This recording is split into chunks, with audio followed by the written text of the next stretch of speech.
नमस्कार दोस्तों, स्वागत है आपका स्टडी फॉर सिविल सर्विसेज में। देखिए, स्टडी फॉर सिविल सर्विसेज के छात्र हैं तो ये वाला टेलीग्राम जरूर ज्वाइन करके रखिए। यूट्यूब चैनल में हमारे साथ है तो भी ये वाला टेलीग्राम ज्वाइन करना बहुत ज्यादा जरूरी है। सारे नोटिफिकेशन, सारे अपडेट, सारे मोस्ट इंपोर्टेंट पिक्स, सारा रिवीजन सब कुछ यहाँ पे बताया जाता है। देखिए, ये हमारा एससीएस डेली क्विज चैनल है, इसमें डेली क्विज होती है, बिल्कुल फ्री में, इसको जरूर ज्वाइन कर लीजिएगा। ये हमारा इंस्टाग्राम का पेज है, इसको जरूर फॉलो कर लीजिएगा। स्टडी फॉर सिविल .सर्विसेज करके अगर आप इंस्टाग्राम में सर्च करेंगे तो आपको मिल जाएगा। वीडियो के डिस्क्रिप्शन में इसकी लिंक दी हुई। इसमें आप स्टोरी सेक्शन जरूर देखते रहा करिए, प्लस इसमें हाईलाइट्स आते रहते हैं और प्लस पोस्ट आती रहती है, इनको जरूर फॉलो करते रहिए। नमस्कार दोस्तों, एक बार फिर से आपका बहुत बहुत स्वागत है स्टडी फॉर सिविल सर्विसेज में। और मैं एसके त्रिपाठी आज आप सभी के साथ जो हमारी daily current affairs news analysis की सीरीज है उसको यहां पर बाइलिंगुअल मैनर में कंटिन्यू करूंगा, कंप्लीट करूंगा। और आज के इस वीडियो में लास्ट 2 दिन से जो वीडियो नहीं आ रहा था तो वो आपका सब कुछ इसमें एम्बेडेड किया गया, सारी चीजें हैं। थोड़ा सा वीडियो आज का लंबा भी होगा, लेकिन लंबे का मतलब वही होता है कि इतना टाइम हम दे भी सकते हैं क्योंकि ये बहुत ही ज्यादा यूजफुल है आपके सारे एग्जाम्स के लिए। तो स्पेशली जो आपका यूपीएससी सिविल सर्विसेज है और स्टेट के जो पीसीएस एग्जामिनेशन होते हैं वहां के लिए ये बहुत ही ज्यादा लाभदायक सिद्ध होगा। तो आप लोग इसको लगातार देखें और इसका महत्तम लाभ भी अर्जित करें। जो भी आपके लीडिंग न्यूज़पेपर से और लीडिंग गवर्नमेंट की वेबसाइट से वहां से ये आर्टिकल लिए जाते हैं। और अगर आप लोगों ने इस वीडियो में 5000 लाइक्स का टारगेट कंप्लीट किया तो आप लोगों को जो इसकी पीडीएफ है वो भी फ्री ऑफ कॉस्ट प्रोवाइड कर दी जाएगी हमारे इंस्टाग्राम के पेज में। वो भी आप जरूर ज्वाइन कर लें, यहां पर डिटेल दिया गया है। और ये जो हमारा आज का करंट अफेयर्स के टॉपिक्स है वो हम क्या क्या कवर करने जा रहे हैं वो देख लेते हैं। सबसे पहले तो ये करतारपुर जो कॉरिडोर है उसको फिर से रीओपन किया गया है ना। ये बहुत ज्यादा न्यूज में था, लगातार 2-3 वर्षों से देख रहे हैं आप। वेदर फोरकास्टिंग के बारे में बात की गई है ना। उसके बाद S-400 जो है उसकी परचेज और उसकी इंप्लीकेशंस, वो सीधा ट्रायंगल बनेगा आपका इंडो, ठीक है। और ये आपका रशिया हो गया। अब वहां पे कौन आ जाएगा तो भैया यूएसए है, तो सीधा यही है उसका जो निहितार्थ है आईआर में हम जानते हैं। इसके बाद Supreme court to look into validity of special courts for MPs and MLAs, अच्छा टॉपिक है ये भी। और अदालतें जो है मंदिर के कर्मकांडों में हस्तक्षेप नहीं कर सकती, सुप्रीम कोर्ट ने बोला है। जुडिशियो पेपिज्म के बारे में आप लोगों ने सुना होगा, उसी के इंप्लीकेशन ये लगातार चलता रहता है हमारे यहाँ। जो बिडेन और सी जिनपिंग की समिट हुई है उसके बारे में क्या जो आउटकम्स आए हैं, क्या देखा जा रहा है वो देखेंगे हम लोग। और माइलस्टोन आया है फॉर गे राइट्स, ठीक है। उसके बाद कैंपेन ऑन जो आपके सफाई मित्रा सुरक्षा चैलेंज है उसके बारे में बताया जा रहा है कि क्या चुनौतियां हैं, है ना। उसके सफाई मित्र सुरक्षा चुनौती से संबंधित अभियान है। उसके बाद unique land parcel identification number scheme है, स्टार्स प्रोजेक्ट है, वर्ल्ड बैंक। उसके बाद फर्स्ट ऑडिट दिवस मनाया गया है आपका कैग का, ठीक है ना, ऑडिटिंग वही करते। इसके बाद नियरली 51 मिलियन जो है इंटरनली डिस्प्लेस्ड हुए हैं वो लोग जो है, 51 मिलियन लोग। पूर्वांचल एक्सप्रेस के बारे में न्यूज है। फिर renewable energy production by thermal power plants और राष्ट्रीय गोकुल मिशन, ठीक है ना। 15 आर्टिकल है, इनको सबको हम कवर करेंगे यहां पर। सबसे पहले पहला आर्टिकल देखेंगे हम लोग यहां पर। उसके पहले इंपॉर्टेंट डेज देख लेते हैं कि 17 नवंबर जो है आपका नेशनल एपिलेप्सी डे है। उसके बाद 17 नवंबर 2021 की बात करें तो ये world chronic obstructive pulmonary disease day है और वर्ल्ड सीओपीडी डे भी इसको बोला जाता है, वही है उसका जो आपका शॉर्ट फॉर्म हो गया। 19 नवंबर जो है इंटरनेशनल मेंस डे है और विश्व शौचालय दिवस भी मनाया जाता है 19 नवंबर जो लिखा गया है, तो ये आप देख जाइएगा इसको। इसके बाद जो नेक्स्ट हमारा यहां पर आर्टिकल है करतारपुर साहब जो आपका कॉरिडोर है। अब इस आर्टिकल को आप जीएस पेपर 1 में ये आर्ट एंड कल्चर के संदर्भ में रख लिया है इन्होंने, और ये डिप्लोमेटिक भी है तो आप जीएस पेपर 2 में आईआर में भी देख सकते हैं, ठीक है ना। सिलेबस आपको बिल्कुल आपके जहन में होना चाहिए और इंप्लीकेशन सारे पेपर में होते हैं, ठीक है ना। एग्रीकल्चर देखा आपने तो क्या उसका कुछ हिस्टोरिकल बैकग्राउंड नहीं होगा, कुछ इनपुट्स पहले से नहीं होंगे, क्या उसका सोसाइटी में प्रभाव नहीं पड़ेगा। ऐसे आप जो है मल्टी डायमेंशनली देखेंगे तो आपको समझ में आएंगी वो चीजें। यहां पर भारत और पाक के बीच ये आपका कॉरिडोर है, ठीक है। और इसका जो रजिस्ट्रेशन प्रोसेस है for the general public visiting, जो जनरल पब्लिक विजिट करती है गुरुद्वारा दरबार साहिब करतारपुर पाकिस्तान में, via Kartarpur corridor between India and Pakistan has been restarted by the union government, तो वापस से उसको रिस्टार्ट किया गया। नॉर्मल सा कंटेक्स्ट है ये। अब ये कॉरिडोर को जो रीओपन किया गया 17 नवंबर को, ये हमारे लिए इंपॉर्टेंट नहीं है, ये बता रहे कि लगभग आधे साल बाद इसको जो है चालू किया गया है। इसको क्लोज कर दिया गया था पैंडेमिक के दौरान मार्च 2020 में, ठीक है भैया। नवंबर 19 को जो आपकी बर्थ एनिवर्सरी थी सिख फाउंडर जो है आपके गुरु नानक जी, ठीक है, उसको क्या बोला जाता है, गुरु पर्व के रूप में मनाया जाता है, प्रकाश पर्व भी बोला जाता है।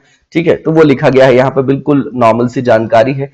अब यहाँ पर करतारपुर साहब जो आपका कॉरिडोर है उसके बारे में कुछ जानकारी दे रहे हैं। तो ये जो आपका कॉरिडोर है ये वीजा फ्री बॉर्डर है ना, इसको क्रॉस करने के लिए crossing and corridor connecting the gurdwara Darbar Sahib जो है पाकिस्तान में to the border with India. सीधी बात है। अब पहले आप देखेंगे मैप में तो भैया भारत पाकिस्तान का जो है विभाजन नहीं हुआ था, तो ये पूरा एरिया आप देखेंगे तो उसी से कनेक्टेड था, तो उस संदर्भ को लेके चलिएगा। The gurdwara in Kartarpur stands on the banks of the Ravi, बिल्कुल ज्योग्राफिकल लोकेशन है, ठीक है ना। इंडस वाला पूरा आपको सिस्टम पता होगा, है ना, इंडस, झेलम, चेनाब, रावी, ब्यास, सतलज, ठीक है। तो ये इंडिया साइड और ये आपका पाकिस्तान साइड, यही है आपका, ठीक है ना। और यही इंडस वाटर ट्रीटी है 1960 की, जो वर्ल्ड बैंक की मध्यस्थता से सबसे सफल ट्रीटी भी मानी जाती है। अब यहां पर जो गुरुद्वारा है करतारपुर का, stands on the bank of the Ravi, बिल्कुल सिंपल, 120 किलोमीटर नॉर्थ ईस्ट है लाहौर से। अब ये रटने की जरूरत नहीं, हम एक बार मैप देख जाए, है ना, समझ लें, वो जरूरी है हमारे लिए। अब यहां पे देखिए आगे जो लिखा हुआ है कि it was here that Guru Nanak assembled a Sikh community and live for 18 years until his death in 1539। तो उन्होंने अपने जीवन के 18 वर्ष जो है, ठीक है ना, लास्ट के उन्होंने यहां पर बिताए थे, इसलिए भी इसको जो है पवित्र स्थल के रूप में, है ना, एक धार्मिक संदर्भ जुड़ा हुआ है, तो उस तरीके से भी इसकी मान्यता है, नॉर्मल चीज है। इसके बाद आप देखेंगे कि यहां पर बताया गया अब ये कॉरिडोर के बारे में, ठीक है ना। डेरा बाबा नानक, ये इंडो पाक बॉर्डर हो गया, ये रावी हो गई, और ये डिस्टेंस बताई जा रही है कॉरिडोर से, ये 2 किलोमीटर इंडो पाक बॉर्डर हो गया, और ये आपका रावी। तो करतारपुर और डेरा बाबा आप देख जाइएगा इसको। इसके बाद जो नेक्स्ट हमारा यहां पर पॉइंट लिखा है इन्होंने कि ये जो क्रॉसिंग है वो अलाउ करती है डिवोटीज को, जो भी श्रद्धालु जाना चाहते from India to visit the gurdwara in Kartarpur. 4.5 मतलब 4.7 किलोमीटर है ये इंडिया पाकिस्तान बॉर्डर्स पे, on the Pakistani side without a visa, वहां पर वीजा वगैरह नहीं लिखता। लेकिन अगर पाकिस्तानी सिख को आना है इंडिया तो वहां वीजा लगेगा। उनको ऐसी सुविधा नहीं दी गई कि Pakistani Sikhs are unable to use the border crossing and cannot access Dera Baba Nanak on the Indian side without first obtaining in Indian visa or unless they work there, ठीक है ना। तो जब तक उनको वीजा नहीं मिलेगा वो ऐसी जो है सुविधा को नहीं जो है वहां पर मोबिलाइज कर पाएंगे, यूज कर पाएंगे। अब यहां पर करतारपुर कॉरिडोर जो है पहली बार प्रपोज किया गया था 1999 के दौरान, जो है हमारे अटल बिहारी वाजपेयी जी जब प्रधानमंत्री थे, और वहां से जो थे नवाज शरीफ थे, ठीक है। तो जो प्राइम मिनिस्टर थे इंडिया के दोनों जन, और पाकिस्तान की तरफ से भी और भारत की तरफ से भी संबंध देखेंगे आप, ठीक है ना, उस समय। तो उस समय लाहौर बस की यात्रा भी इन्होंने की थी। तो कहने का मतलब उस समय जो है संबंधों को सुदृढ़ करने की कोशिश वाजपेयी जी के द्वारा की गई थी, है ना। और उसी के अंतर्गत एक डिप्लोमेसी, बस डिप्लोमेसी, जैसे दिल्ली लाहौर बस डिप्लोमेसी मैंने यात्रा का बताया ना, तो वही संदर्भ था उसका, ठीक है, सिंबॉलिज्म है ये। अब 26 नवंबर 2018 की बात करें तो फाउंडेशन स्टोन रखा गया इंडियन साइड में। 2 डेज लेटर 28 नवंबर 2018 को पाकिस्तानी प्राइम मिनिस्टर जो इमरान खान थे, उनने भी वो सेम जो है ऐसा ही किया, ठीक है ना। तो ये फिर वापस से रीओपन करने वाली बात आ गई। और ये 550 मतलब जो 550वीं बर्थ एनिवर्सरी है गुरु नानक जी की, वो कब है, 12 नवंबर को, उसी दौरान जो है आपका कंप्लीट किया गया, ठीक है।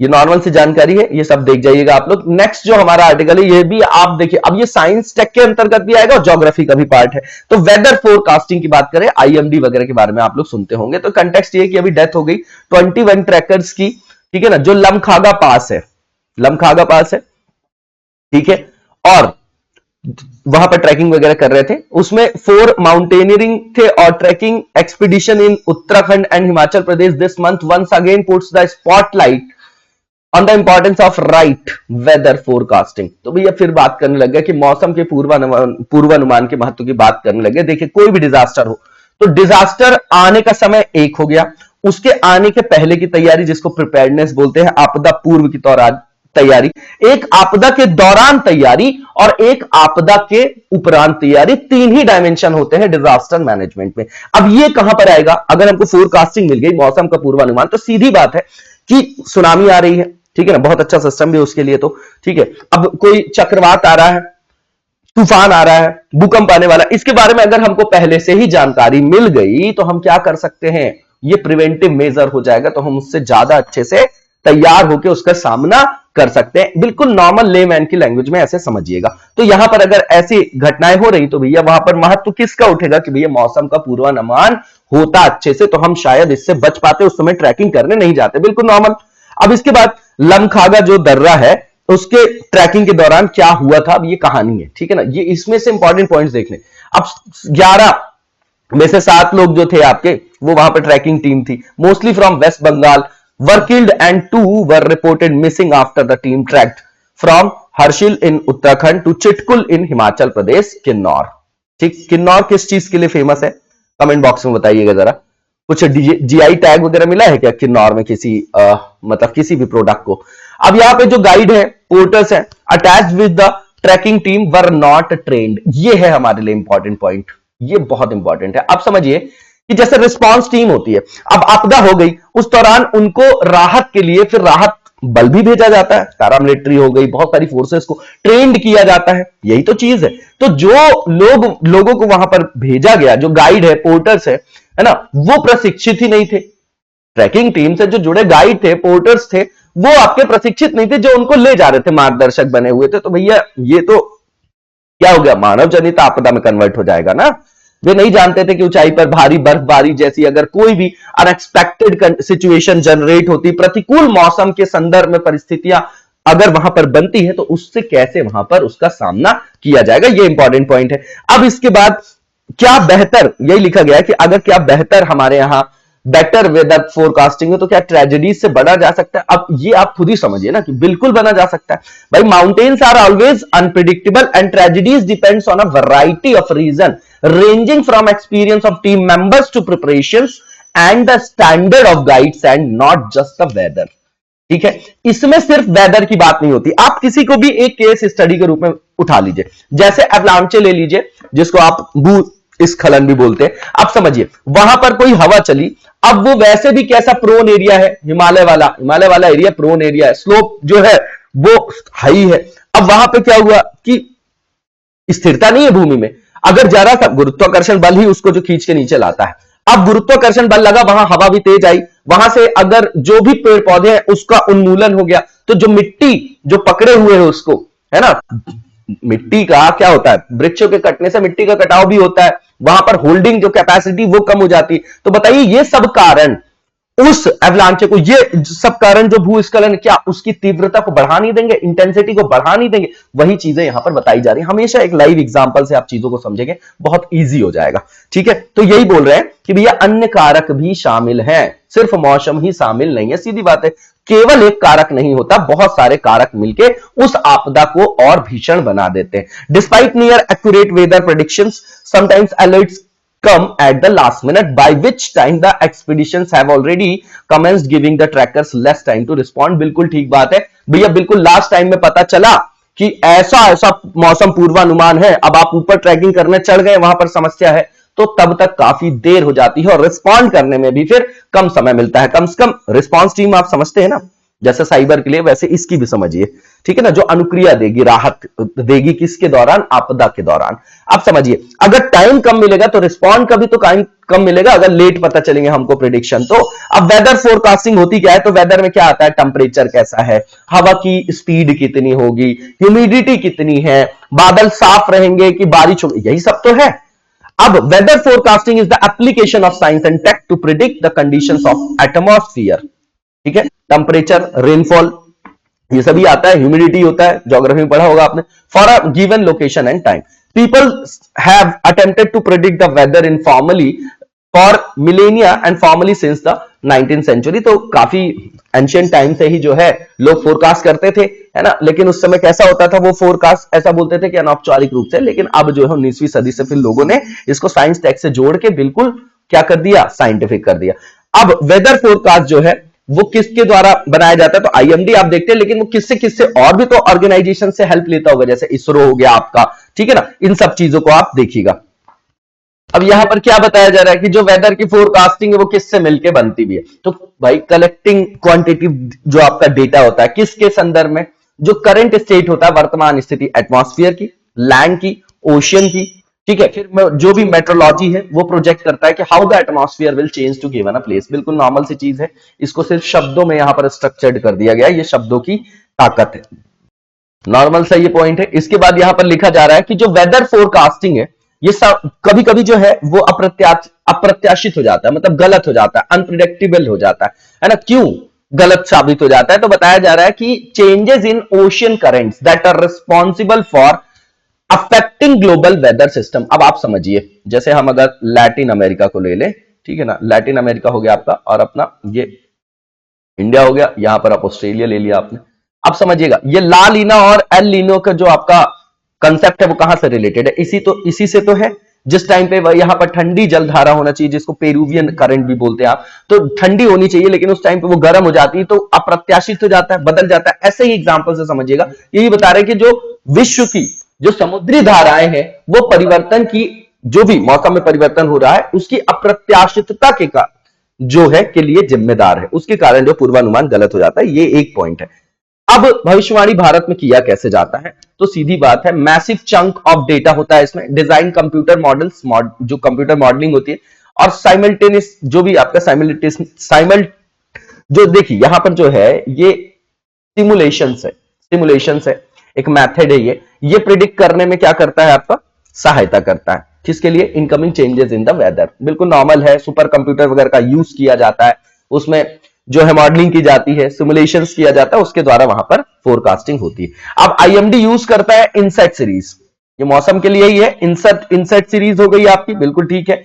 अब series of satellites hovering in the geosynchronous orbit along with the real time analysis of products and information dissemination, ये आपका रैपिड है, ठीक है, उसी का फुल फॉर्म लिखा हुआ है। अब वेदर डेटा एक्सप्लोरर एप्लीकेशन है वो कैसे एक्ट करती है? As a gateway and provides quick interactive visualization along with 4D analysis capabilities. अब ये बिल्कुल कंटेक्चुअल जानकारी है ना। तो अब ये जियो सिंक्रोनस लिखा है, ये आपको पता होना चाहिए। बताइएगा जियो सिंक्रोनस और सन सिंक्रोनस में क्या फर्क है? एक तो ऐसे रिवॉल्व होती है सैटेलाइट और एक ऐसे होता है, आप लोगों को पता होगा, ठीक है ना। तो ये बताइएगा जरा दोनों में क्या डिफरेंस होता है, ये मेन पार्ट है आपका, ठीक है, कि हमको जो बेसिक्स है उसको स्ट्रॉन्ग कर रहे हैं और करंट को सिर्फ वहां पर हम अपडेट करते हैं।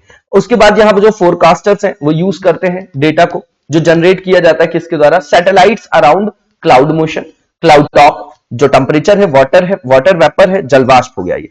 Content that help in rainfall estimation, बिल्कुल ठीक बात है। तापमान क्या है, आर्द्रता क्या है, वर्षा कैसी होती है, यही सब डिपेंड करता है सारी चीजों में। Weather forecasting and provide the genesis of cyclones and their direction, बिल्कुल नॉर्मल सी चीज है। Apart from tracking satellite data, IMD ने कोलैबोरेशन कर रखा है इसरो के साथ, ठीक है, करेगा ही सैटेलाइट्स वगैरह में, तो वही उसी की मास्टरी है। अब देखिए मैंने पहले ही बताया था, ठीक है, कि और भी जो है आपकी ऑर्गेनाइजेशन है वहां पर, बिल्कुल ठीक है। अब समझिएगा यहां पे कि यहां पर इसरो जो है ग्राउंड बेस पे ऑब्जर्वेशन करता है, किससे? ऑटोमेटिक वेदर स्टेशन से, ठीक। उसके बाद ग्लोबल टेलीकम्युनिकेशन सिस्टम भी है जिससे ये आपका रिलेटेड है। इन सभी का इन सभी से कोलैबोरेट करके फिर अंतिम में पूर्वानुमान निकालते हैं मौसम के संदर्भ में, कौन? आईएमडी जो है।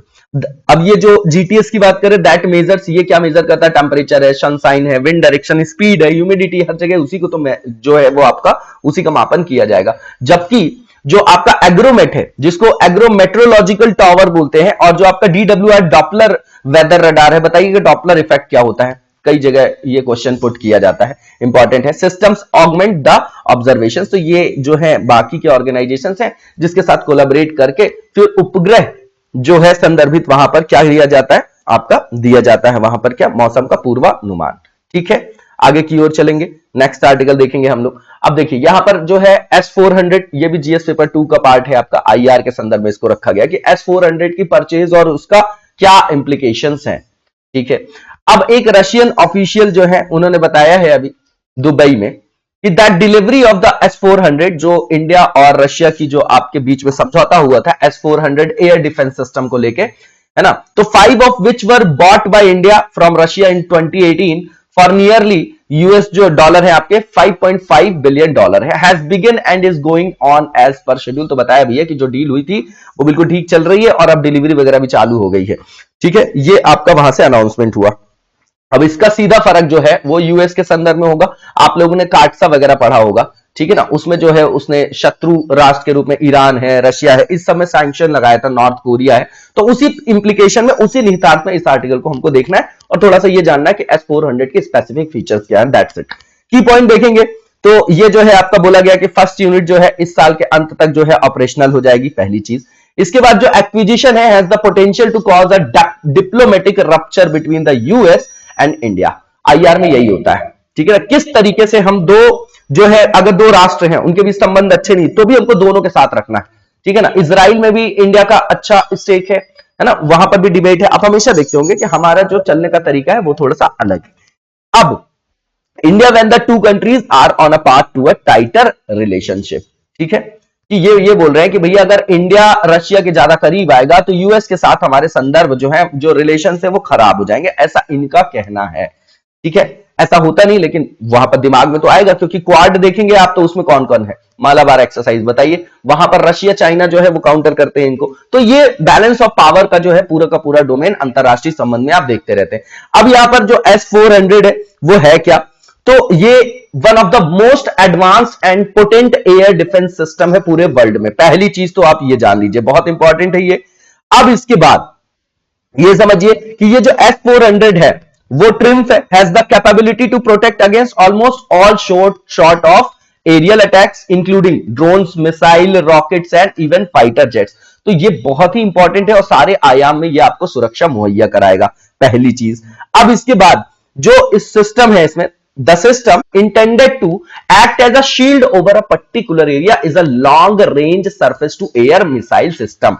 सबसे इंपॉर्टेंट ये हो गया, कैसी मिसाइल है, लॉन्ग रेंज की है, कैसी है, सरफेस टू एयर मिसाइल है, ठीक है, ये देखना जरूरी है, ये इंपॉर्टेंट है। अब इसका जो नाम है SA-21 ग्रोलर बाय नाटो जो है and developed by Russia's Almaz central design bureau. S-400 can engage including aircraft भी इंक्लूड कर सकता है उसमें, अनमैन्ड एरियल व्हीकल हो गया आपका जिसको आप ड्रोन बोलते हैं, क्रूज मिसाइल्स, बैलिस्टिक मिसाइल। और रिसेंट आर्टिकल में यह बताया गया है किसके द्वारा, तो US air force journal for Indo Pacific command जो है उसने ये कथन दिया है। तो इंपॉर्टेंट हो गया हमारे लिए ये, इसकी क्या है इंपॉर्टेंस है, तो ये हम देख सकते हैं, स्पेसिफिक फीचर है। It has surfaced as an anti access area denial asset design to protect military, political, economic assets from aerial attacks. तो भैया एरियल अटैक से आपका जो मिलिट्री हो गई, सुरक्षा हो गई, आर्मी है ना, सेना, सैन्य सुरक्षा, पॉलिटिकल, राजनीतिक और जो भी आपके आर्थिक जो भी एसेट्स है, जो भी आपकी संपत्ति है उसकी भी रक्षा करने में सक्षम होगा, नॉर्मल सी चीज है। इसके बाद जो नेक्स्ट पॉइंट लिखा है, each unit has 2 batteries each of which has a command and control system. और एक सर्विलियंस रडार है इसमें, इंगेजमेंट रडार है और 4 लंच ट्रक्स भी हैं, ठीक है। ये नॉर्मल सी इसकी क्या है, स्पेसिफिकेशन है, सब याद करने की जरूरत नहीं, कितनी बैटरी है, क्या है, ये सब नहीं, कौन सा सिस्टम है, किस तरीके से ये जो सुरक्षा मुहैया करा रहा है, कितना एडवांस फीचर है, बस वो जानने की जरूरत होती है। रशिया ने डेवलप किया था S-400 को 1993 के दौरान, है ना, 90 में आप देखते हैं कि यूएसएसआर का विघटन हो जाता है, उसके बाद की बात है। टेस्टिंग जो स्टार्ट हुई 99 और 2000 से, और रशिया ने डिप्लॉय किया था इसको 2007 में। साइमल्टेनियसली देखा जाए तो ये जो है ये भी कर सकता है, ट्रैक कर सकता है up to 160 objects in a 600 kilometre range, और जो टारगेट भी कर सकता है 72 ऑब्जेक्ट्स को in a 400 kilometre range according to a study. तो स्टडी में ये स्पेसिफिक फीचर आए हैं निकल के, ये वाला इंपॉर्टेंट है आपका। अब इसके बाद जो यूएस क्यों अपसेट है वो बताया जा रहा है यहां पर। तो यहां पर बहुत सारे रीजन है। एक तो सीधी बात है, जो इंडो पैसिफिक एरिया है इसमें अपना जो है प्रभुत्व बनाए रखना चाहता है कौन, भैया मेन एरिया है वो अब आज की डेट में पूरे वर्ल्ड में सारी नजर जो है वो किसमें, इंडियन ओशियन रीजन में। अब इंडो पैसिफिक एरिया में अगर चाइना और रशिया ज्यादा शक्तिशाली हो जाते हैं तो यूएस की जो अपनी छवि है उस पर नेगेटिव इंपैक्ट पड़ेगा। इसीलिए इस एरिया में इंडिया को नेचुरल फ्रेंड के रूप में, प्राकृतिक मित्र के रूप में अमेरिका देखता है, यूएस देखता है, ठीक है ना, ये आईआर का पार्ट है।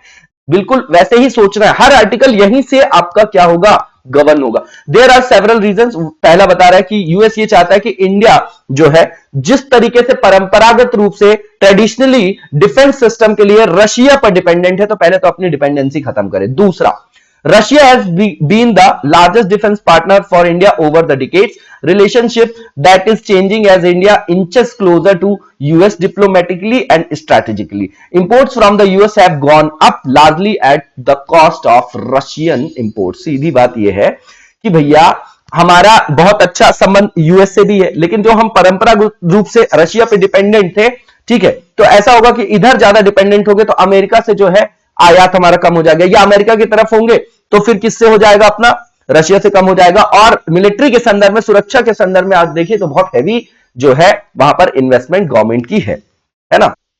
तो अगर अमेरिका से हमारा इंपोर्ट बढ़ रहा है तो रूस से आयात कम होगा, और रूस से बढ़ रहा है तो अमेरिका से कम होगा। ऐसे समझिए, ये सिर्फ पॉइंट इतना ही है, और ये राजनयिक और रणनीतिक दोनों रूप से जो है बहुत इंपॉर्टेंट है, ठीक है।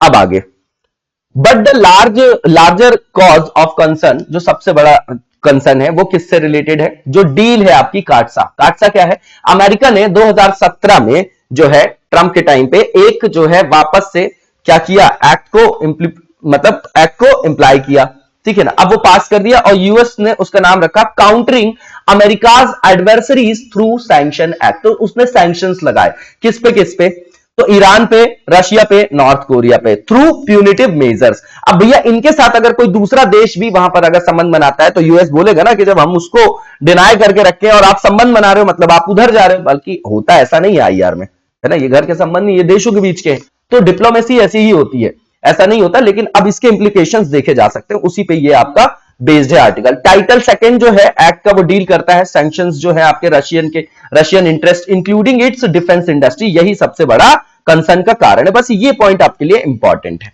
Now that the delivery has begun, it remains to be seen what action if any the US is willing to take, especially as it has made the Indo Pacific its main area of focus to counter China rise. बिल्कुल ठीक बात है, China का rise जिस तरीके से हो रहा है वो सबसे बड़ा कंसर्न है पूरे विश्व के लिए, और अंकल सैम को तो होगा ही, यूएस को, ठीक है ना। तो आप जो है इसको देख जाइएगा, ठीक ठाक आर्टिकल है, और इसमें से कुछ पॉइंट्स आप कॉर्नर करके अपने नोट्स में एम्बेडेड कर सकते हैं। नेक्स्ट जो है ये भी जीएस पेपर 2 से रिलेटेड है। इसमें सुप्रीम कोर्ट ने यहां पर supreme court to look into validity of special courts for MPs and MLAs. अब यहां पर सुप्रीम कोर्ट ने क्या डिसाइड किया है, क्या बोल रहा है, वो देखने की जरूरत है हमको कि सुप्रीम कोर्ट ने यहां पर क्या देखा है, क्या उनका जो है कथन है। तो सीधी बात है, सुप्रीम कोर्ट ने डिसाइड किया है कि वो एग्जामिन करेंगे ये question regarding the legal jurisdiction of supreme court set up to exclusively prosecute members of parliament, और जो भी आपके एमपीज होते हैं और एमएलएज होते हैं, फॉर वेरियस ऑफेंसेस। नॉर्मल सी बात है ना।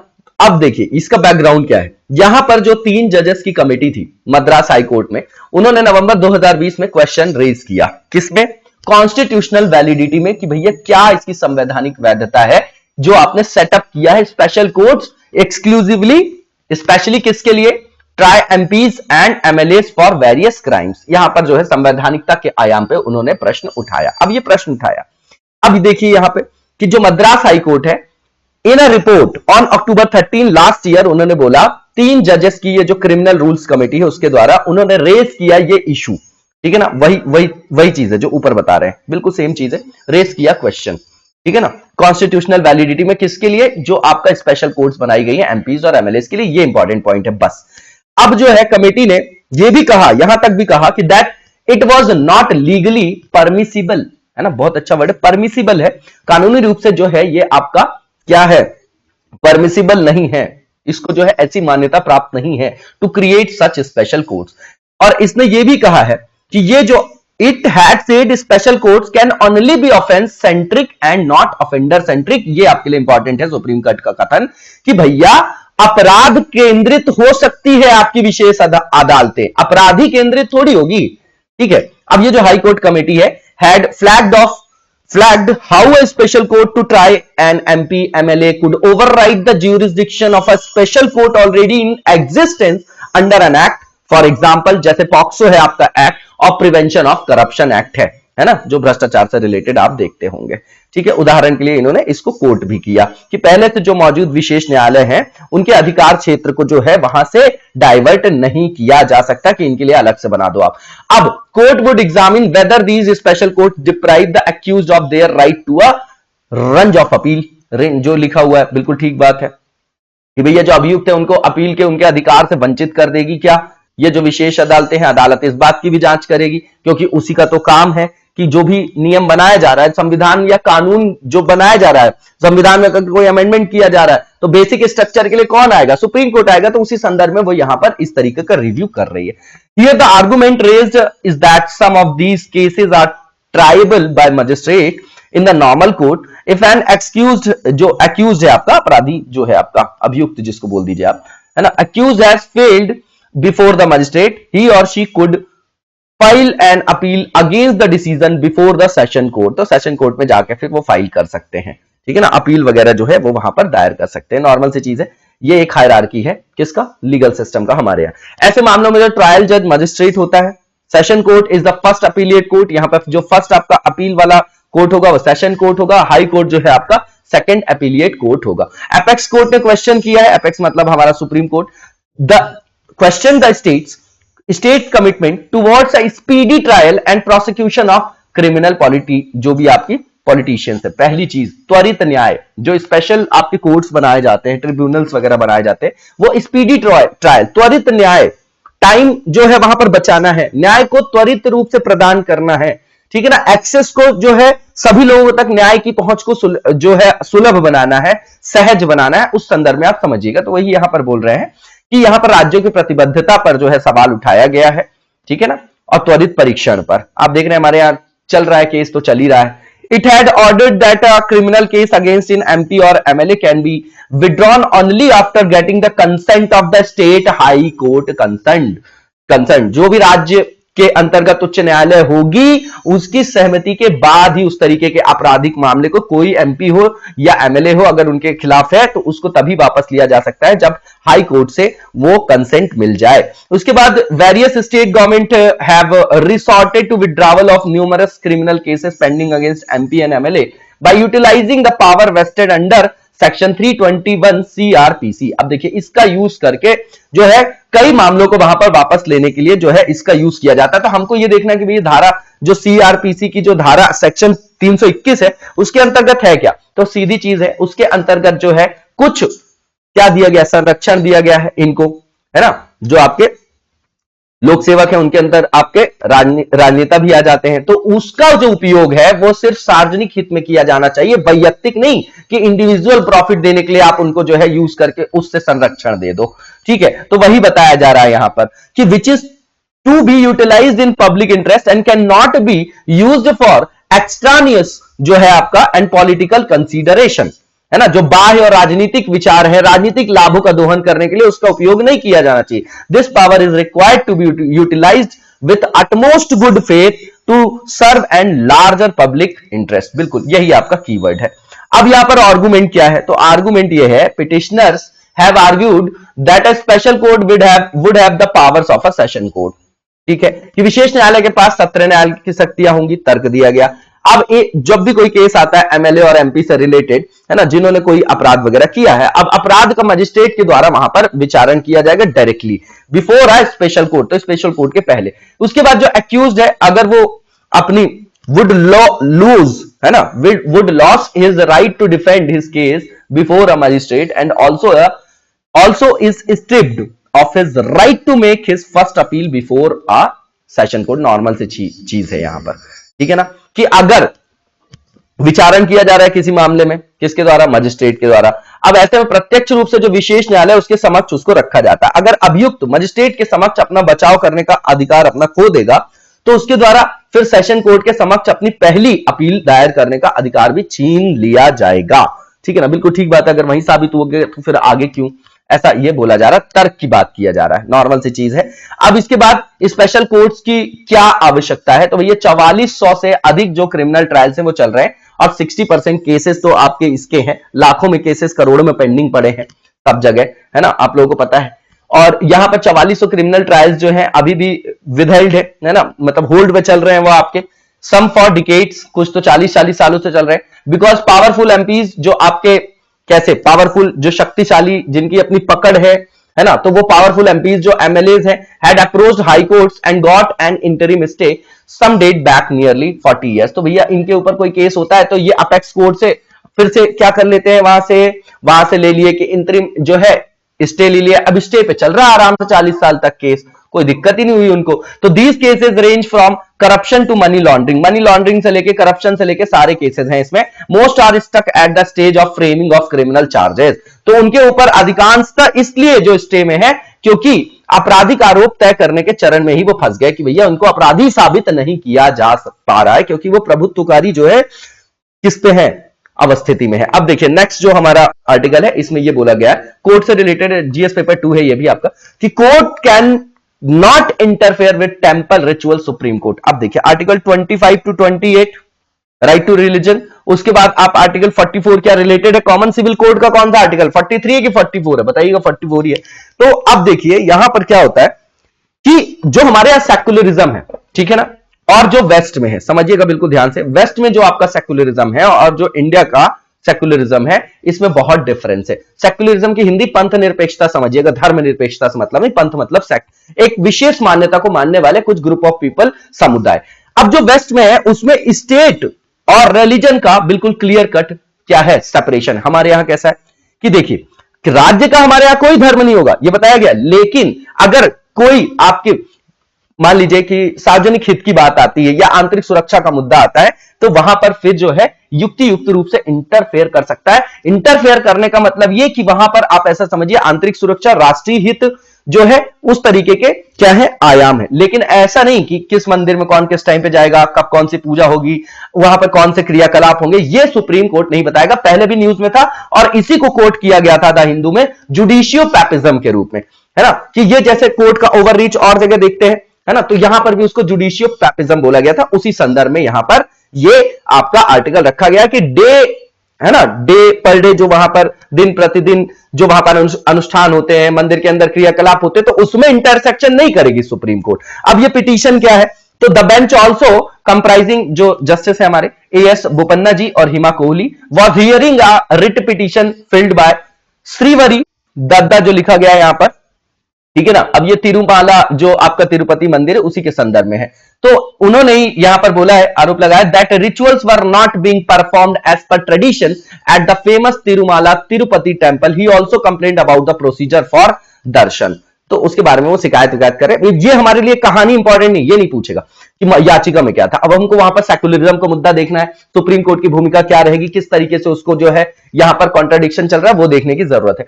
अब रिलीजियस जो स्कॉलर्स हैं और जो प्रीस्ट वगैरह हैं were best equipped to go into the question whether rituals in a temple were being conducted in accordance with customs and tradition।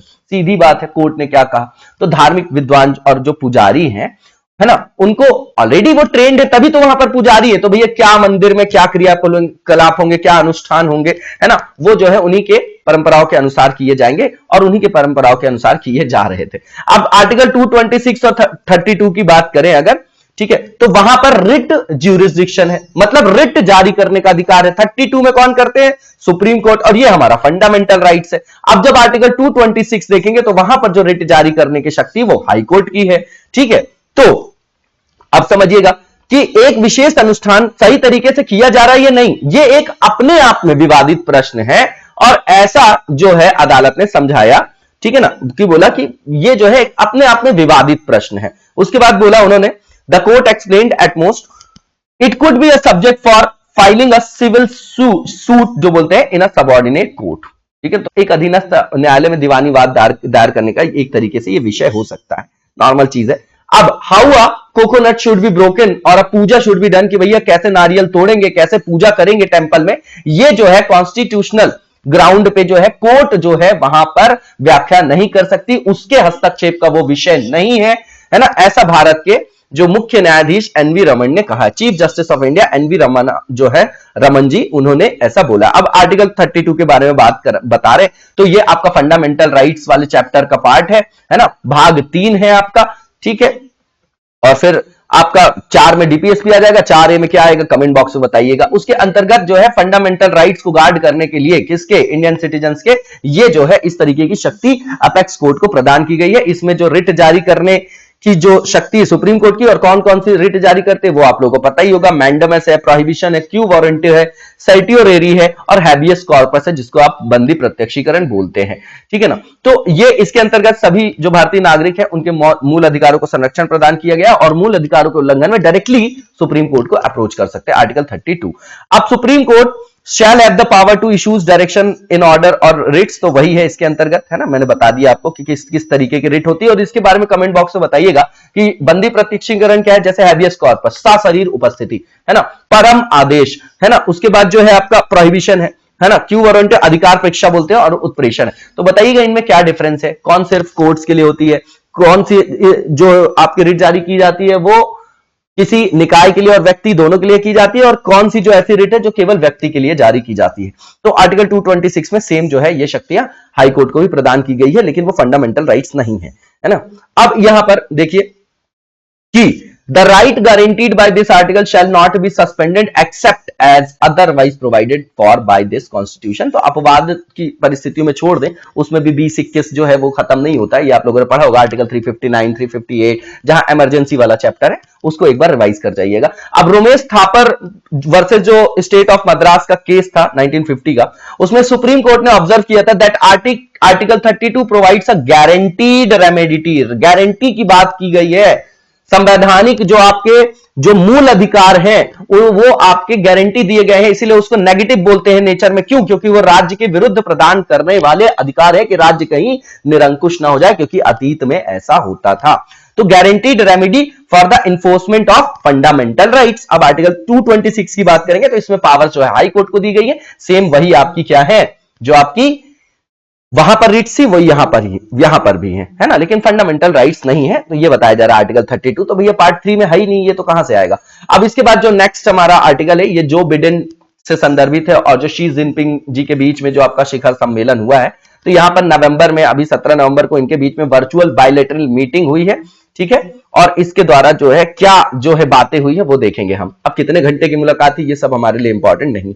अब इस समिट के बारे में बताया जा रहा है कि बिडेन ने ज्वाइन किया इसको व्हाइट हाउस से, और जो सी जिनपिंग है उन्होंने ग्रेट हॉल बीजिंग से इसको ज्वाइन किया। ये हमारे लिए इंपॉर्टेंट नहीं है। अब यूएस के जो राष्ट्रपति हैं उन्होंने इनिशिएटिव लिया इस समिति के जो ये समिट हुई आपकी जो सम्मेलन हुआ उसके संदर्भ में, in sync with America's concern that it should try to prevent military engagement with China.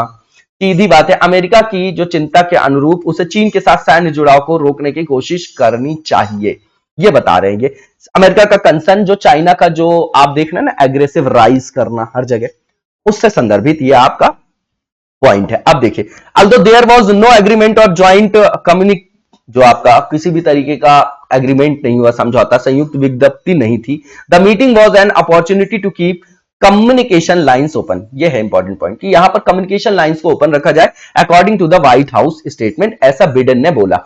अब यहां पर यूएस का स्टैंड क्या है, बिडेन ने यह बोला about violation of human rights, हमेशा यह मुद्दा आएगा, चाइना के द्वारा मानवाधिकारों का उल्लंघन, और बीजिंग की जो ट्रेड पॉलिसी है वो भी राष्ट्रीय सुरक्षा के लिए खतरा है और ये अपना मोनोपोली बना रहा है डंपिंग वगैरह के द्वारा। ये बात हो गई। यहां पर जो बिडेन जो है उन्होंने was clear about the need to protect American workers and industries from the China's unfair trade and economic practices.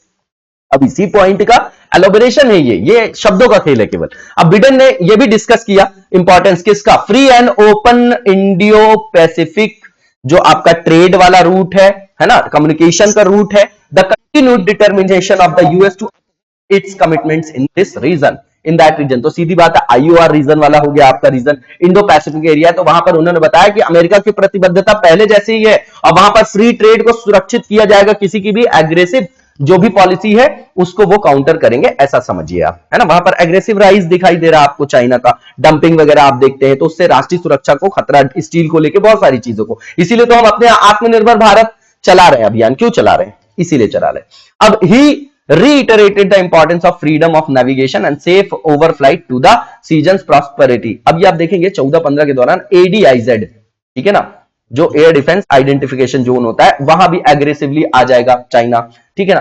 अब ये सी रूट पे तो है ही है, हर जगह बेसिस वगैरह बना रहा है वो, तो भैया बोल रहे हैं कि फ्री और सिक्योर आपका नेविगेशन है ना, सेफ ओवरफ्लाइट, इस तरीके के जो भी आपके ट्रेड की कम्युनिकेशन है या इंटरेक्शन के कम्युनिकेशन है, उसको जो है आप स्वतंत्रता उसकी बनाए रखें, उसमें किसी तरीके का अपनी पावर का आप दुरुपयोग ना करें, है ना, वहां पर आप एग्रेसिवली जो है उसका दोहन करने की कोशिश ना करें। अब ताइवान जो मुद्दा है उसमें बिडेन ने बोला कि Biden underscored that the US जो है remains committed to one China policy, China one policy और one China policy, दो पॉलिसी होती, क्या डिफरेंस है बताइए जरा कमेंट बॉक्स में। Guided by the Taiwan relations act, वहां पर 3 ज्वाइंट कम्युनिकी जो आपका कम्युनिक्स जो लिखा गया है, and the 6th assurance, and it strongly opposes unilateral efforts to change the status quo यथास्थिति और undermine peace and stability across the Taiwan strait. तो वहां पर भी शांति स्थिरता बनाए रखिए, जो एक चीन नीति के लिए प्रतिबद्ध है, कौन, जो वन चाइना पॉलिसी बोला यूएस की, हम उसके लिए प्रतिबद्ध है, लेकिन किसके साथ, जो ताइवान संबंध एक्ट है और जो उसके अंतर्गत 3 संयुक्त विज्ञप्ति और 6 आश्वासन द्वारा निर्देशित है, उसको हम मानेंगे, है ना। अब ये पढ़ने की जरूरत नहीं कि उसमें क्या लिखा है। अब देखिए चाइना का स्टैंड क्या है, तो भैया चाइना ने सीधा सीधा जो सी जिनपिंग है आपके, चाहे हु जिनताओ हो और चाहे आपके शी जिनपिंग हो, माओ से डेंग से लेकर रेगुलर, देखिए चाइना का एक ही लक्ष्य है 2050 तक वर्ल्ड में फर्स्ट नंबर पे बैठना, और उसी ढर्रे पे वो चल रहा है। आप मैप में देखेंगे तो आप ध्यान देंगे कि भाई जो आपका तरीका है ना, जो अमेरिका देख लीजिए, है ना, लैटिन अमेरिका देख लीजिए आप, उसके बाद इंडिया देख लीजिए, ठीक है, और यहां पर आप चाइना, तो चाइना का वन जो आपका OROP जिसको बोलते हैं OBOR, open belt road initiative, जिसको अब बोलते हैं बेल्ट रोड इनिशिएटिव, है ना, तो बोलते थे ना कि पहले सागर की तरफ से सी रूट को उसने कवर किया, फिर आपका ऊपर से रेशम मार्ग बता के जो पूरा सिल्क रूट, तो आप उसको देखेंगे ध्यान से तो सबको क्रॉस करते हुए उसको यूएस दिखाई दे रहा है, ठीक है ना, ध्यान से देखिएगा मैप में। अब राष्ट्रपति शी जिनपिंग जो है उन्होंने बोला कि उनकी ओर से बोला गया कि ताइवान को अमेरिका समर्थन और दुनिया में विभाजन बनाने वाले गठबंधन और समूहों का जिम्मेदार माना है। उन्होंने बोला on his part raised the issue of US support, कि भैया यूएस सपोर्ट कर रहा है ताइवान को, end of alliances and grouping that created divisions in the world. अब सेम मुद्दा वही है, अफगानिस्तान वाला और हमारे यहां कश्मीर वाला, आप समझिएगा उसी तरीके से यह भी मुद्दा है, इसको उन्होंने उठाया। अब आगे जो यहां पर मैप दिया गया, अब मैप देख जाइए आप, अब ये यूएस है, यहां से आप चाइना को देखेंगे तो यहां से जिंगजियांग प्रांत से लेके ये जो आपका एरिया है पूरे से होके यहां होते हुए उसका एरिया, उसका टारगेट क्या है, ये है। आप देखेंगे नीचे भी आप देखिए, है ना, सी रूट को, तो वो जो आप यही तो है पूरी जो फेंसिंग, एक तरीके से सी रूट को जो है सारे कम्युनिकेशन को, सारे मार्केट को कैप्चर करते हुए चाइना वहां जाना चाह रहा है। क्यों? क्योंकि एक्सपोर्ट लेड उसकी इकोनॉमी है और बहुत पावरफुल तो है ही है, ये आपको पता है। This was a reference to the Quad grouping which includes India. तो अब वो क्वाड को क्या कर रहा है, बोल रहा है कि यहां पे तो यूएस हो गया, है ना, इंडिया हो गया, ऑस्ट्रेलिया हो गया, ये सब मिलके जो है वहां पे हमको काउंटर कर रहे हैं वहां पर। तो भैया आपको काउंटर नहीं कर रहे हैं, आपके कर्म ऐसे हैं, इसलिए इस तरीके के जो है हमको प्रावधान उठाने पड़ते हैं, ठीक है ना। वही यहां पर बताया जा रहा है कि and the AUKUS deal among Australia, UK and US to deliver nuclear powered submarines to Canberra, है ना, इस डील को उन्होंने काउंटर किया है। अब चीनी जो राष्ट्रपति, उन्होंने यही भी बोला है कि यदि ताइवान की स्वतंत्रता की अलगवादी ताकतें उन्हें उकसाती हैं, अब देखिए उन्हें ताइवान का मुद्दा उठाने के संदर्भ में यह बोला कि अगर इस तरीके से लोग उसको सपोर्ट करते रहेंगे और उसको ज्यादा फ्रीडम दिलाने के लिए आएंगे आगे, तो इसको अगर प्रोवोक किया जाएगा तो चाइना उस पर कठोर कदम उठाएगा। कुल मिला के ये कि एग्रेसिव हो जाएगा, वहां पर युद्ध की बात कर रहा है, इसके यही काम ही है ना। तो वो यही बोल रहा है कि take resolute measures if the Taiwan independence separatist forces provoke, compel और even cross the red line. तो अगर उन्होंने किसी भी तरीके से वहां पर कोई भी काम किया ऐसा जिससे चाइना को लगा कि भैया हमारे संप्रभुता पे क्वेश्चन है, हमारे बीच में ये आ रहे हैं, तो फिर वहां पर ठोस कदम चाइना उठाएगा। इट इज, और उन्होंने एक कोटेशन के द्वारा इसको खत्म किया, बहुत प्यारा कोटेशन, ध्यान से पढ़िएगा, इसीलिए ड्रैगन बोलते हैं चाइना को। It is playing with fire and if you play with fire you will get burned. Chinese जो है आपके राष्ट्रपति, उन्होंने जो है यही जो है कोटेशन पढ़ के फिर वार्न किया है। अब ये सारी चीजों को आप इसी से समझ जाएंगे, यही कीवर्ड है इसका, समझ लीजिए।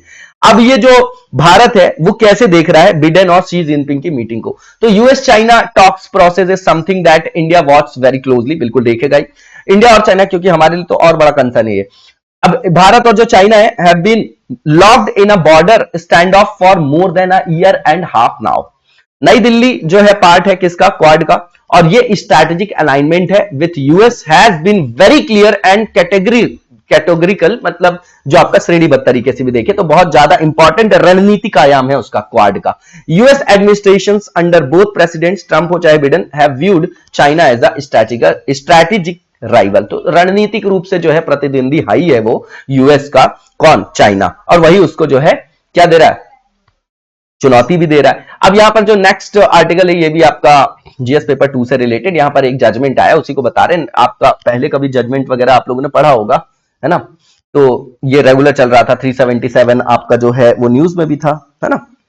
तो माइलस्टोन यहां पर गे राइट्स के संदर्भ में आया। After deferring a decision on the candidature of senior advocate जो है आपके सौरभ किरपाल, उनको एटलीस्ट 4 टाइम्स सिंस 2018 उनको फाइनली ये दे दिया गया है। The supreme court collegium has finally recommended his name as जज of the Delhi high court. तो फाइनली उनको जज बना दिया गया। तो हमारे लिए एक एग्जांपल हो गया, आप इसको रख सकते हैं कि देखिए किस तरीके से ये माइलस्टोन डिसीजन है। अब ये की पॉइंट इसके ये है कि इस डिसीजन को लिया गया है एक मीटिंग के दौरान 11 नवंबर को। कोलेजियम ने ऐसा बोला, Kirpal was counsel for 2 petitioners in the landmark case in which the apex court decriminalised homosexuality. तो भैया जो होमोसेक्सुअलिटी है अगर वो कंसेंट से किया जाता है तो उसको डीक्रिमिनलाइज्ड किया, पहली बात तो। इसके बाद अपार्ट फ्रॉम सीजेआई रमन जो है आपके, जो हमारे चीफ जस्टिस हैं अभी, तो the collegium that makes recommendations for judges of high court has justice UU Lalit and AM Khanwilkar as members, है ना? तो ये जो है ये मिलके दिए डिसीजन, तो ये रटने की जरूरत नहीं है। अब ये जो एससी जो सुप्रीम कोर्ट का कोलेजियम है उसने क्या निर्देश दिए, उसके recommendations comes nearly 3 years after it first considered Kirpal's candidature in 2018। तो 2018 के बाद जो है ये अब जाके जजमेंट आया, before deciding to take it up for consideration after some time, है ना? उस समय बोले थे कि कुछ समय दिया जाए, उसमें और भी अच्छे तरीके से उसकी समीक्षा की जाए, तब हम निर्णय देंगे। सुप्रीम कोर्ट कोलेजियम ने then deferred its decision on Kirpal's recommendation on 3 other occasions, जनवरी 2019, अप्रैल 2019 और अगस्त विगत वर्ष। ठीक है, ये डिले जो है in recommending Kirpal was widely perceived in legal circle to be due to his sexual orientation। तो जो उनका सेक्सुअल ओरिएंटेशन है उसके कारण जो है उनकी जो आपके वो सरकारी जो सरकार के अंतर्गत प्राधिकार है उससे उनको वंचित किया जा रहा था, तो उसमें इसी कारण से डिले हो रहा था।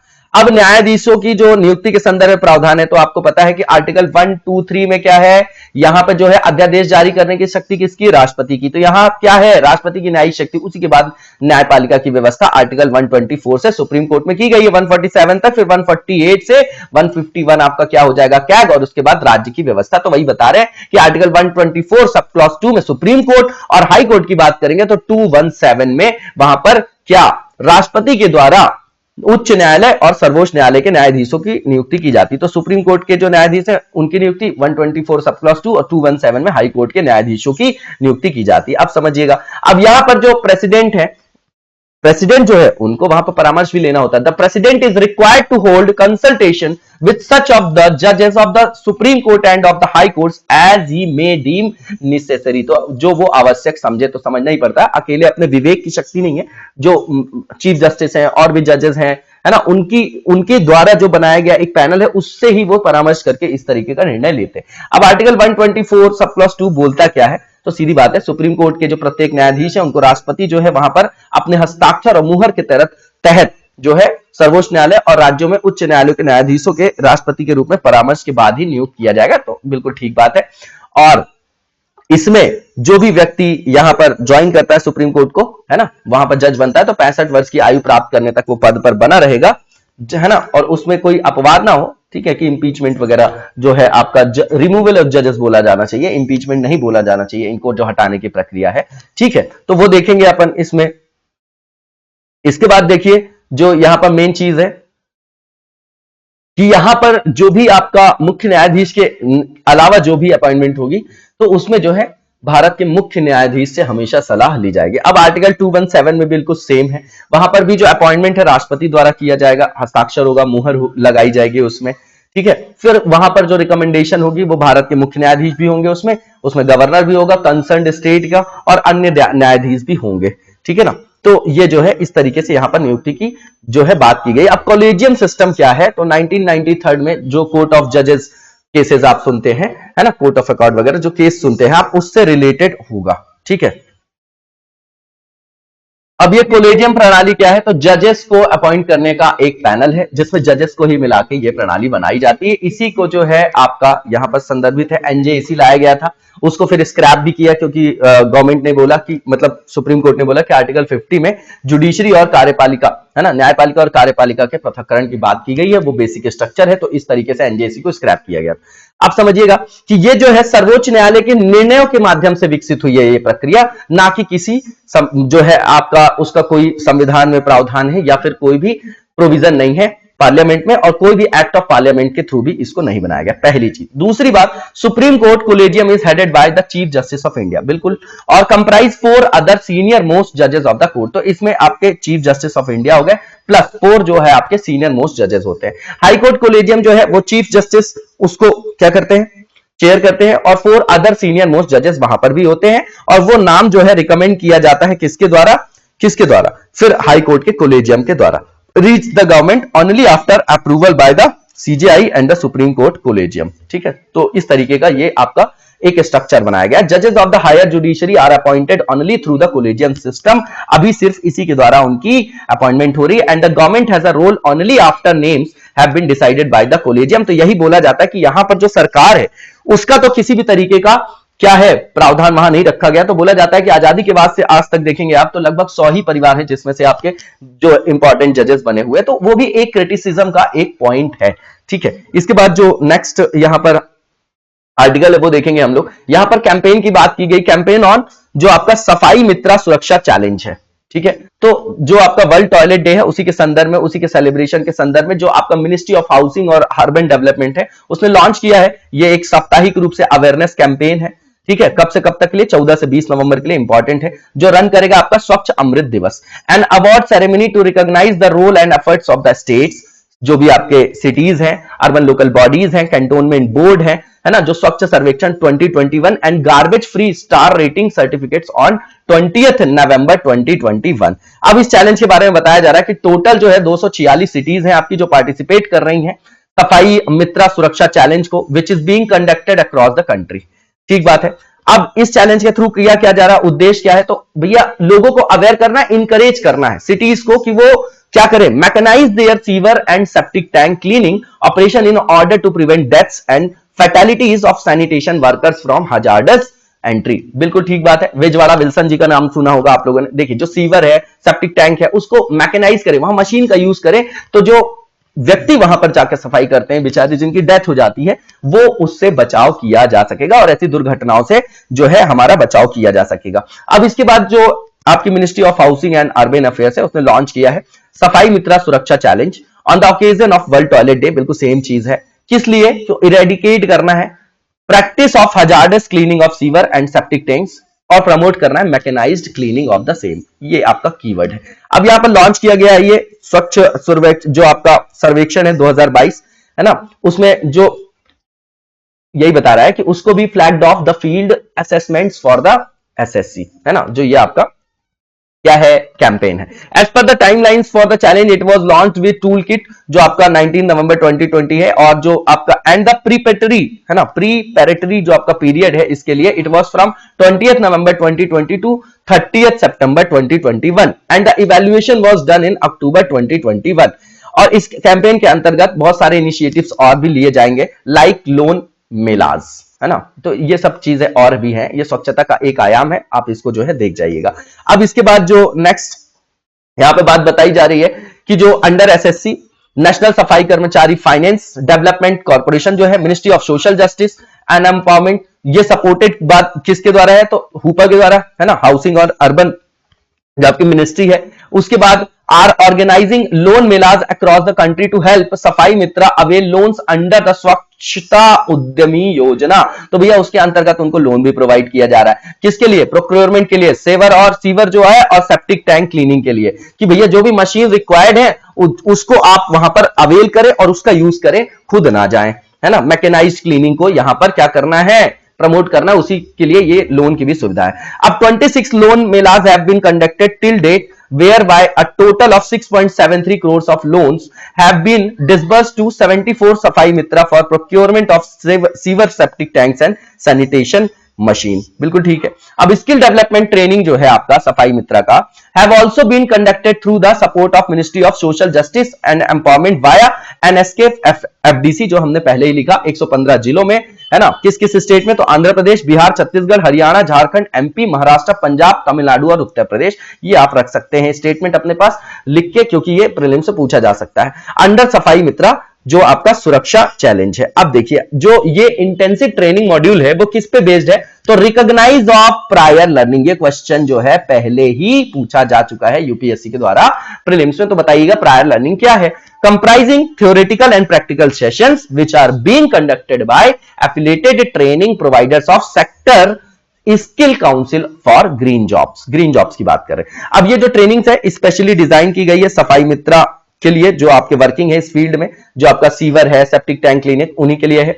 और अभी तक बताया जा रहा है कि 9200 जो सफाई मित्र हैं उनको जो ऑलरेडी उनको ट्रेनिंग प्रोवाइड की जा चुकी है और उनको प्रशिक्षित भी किया जा चुका है 115 शहरों के अंतर्गत।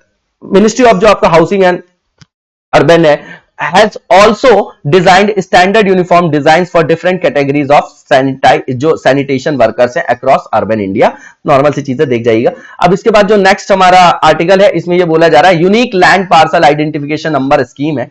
तो भूमि संवाद इसका कंटेक्स्ट है। नेशनल वर्कशॉप थी आपकी on digital India land record modernisation programme की बात की जा रही है ना। तो पहले खसरा वसरा ऑफलाइन जो है फिजिकली लेने जाना पड़ता था, अब आप देखेंगे कि नॉर्मली नेट पे देखेंगे तो ऑनलाइन भी वो जो है आपका अवेलेबल मिल जाएगा आपको। ठीक है। अब इसके बाद जो नेक्स्ट है was held recently eight India habitat centre here in the national capital.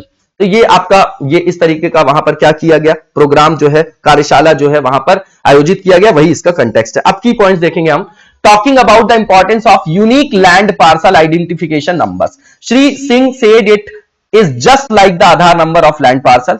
इन्होंने ये भी कहा है कि he also said that in this unique system wherein a unique ID based on geo coordinates of the parcels is generated and assigned to the plots। Normal सी चीज है, प्रमुख बिंदु में कुछ भी नहीं है इसमें, है ना। एक भूमि पार्सल के आधार नंबर की तरह है, एक तरीके से आइडेंटिफिकेशन नंबर है, ठीक है ना। अब इसके द्वारा जो है आईडी तैयार कर ली जाती है, फिर जो है वहां पर सारी इंफॉर्मेशन जो है प्रोवाइड की जाती है। अब ये यूएलपीए जो आपका पीआईएन स्कीम है इसके बारे में बताया जा रहा है कि गवर्नमेंट ऑफ इंडिया ने अभी इसको लॉन्च किया है ना। ये जो unique land parcel identification number है और 10 राज्यों में अप्रैल 2021 में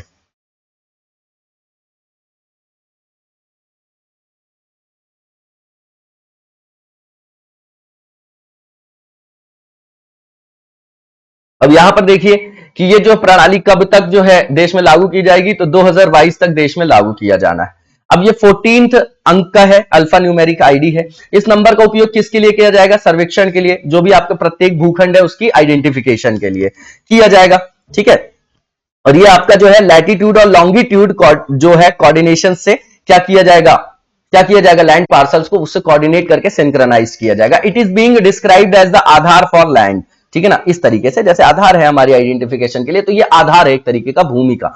a number that would uniquely identify every served parcel of land and prevent land fraud. तो इस तरीके से भ्रष्टाचार कम होगा, जो आप देखते हैं ना भूमाफिया वगैरह, तो उनका एक्सेस कम हो सकेगा, especially in rural India where land records are outdated and disputed. तो आप रूरल इंडिया में देखेंगे तो बहुत सारे डिस्प्यूट्स भी हैं, आउटडेटेड है, तो उस वहां पर जो है अब फायदा होगा। अब उसके बाद पायलट टेस्टिंग जो है यूएलपीएन की पिन की has been successfully carried out in the states of, तो किस किस जगह? तो हरियाणा, बिहार, उड़ीसा, झारखंड, एमपी जो है आपका, महाराष्ट्र है, गोवा है, सिक्किम है, आंध्र प्रदेश, कर्नाटक है। तो सफलतापूर्वक जो है इसको वहां पर जो है लॉन्च करके पायलट प्रोजेक्ट की तरह जो है देख भी लिया गया है। अब स्टार्स परियोजना है वर्ल्ड बैंक की, इंपॉर्टेंट है। Performance of World Bank aided project STARS was reviewed recently. तो अभी रिव्यू किया गया, इसलिए वापस से जो है न्यूज में आ गई। अब देखिए डिपार्टमेंट ऑफ स्कूल एजुकेशन और लिटरेसी जो है आपका under the ministry of education and the World Bank have signed the strengthening teaching learning and result for states programme, है ना। ये इसका क्या है?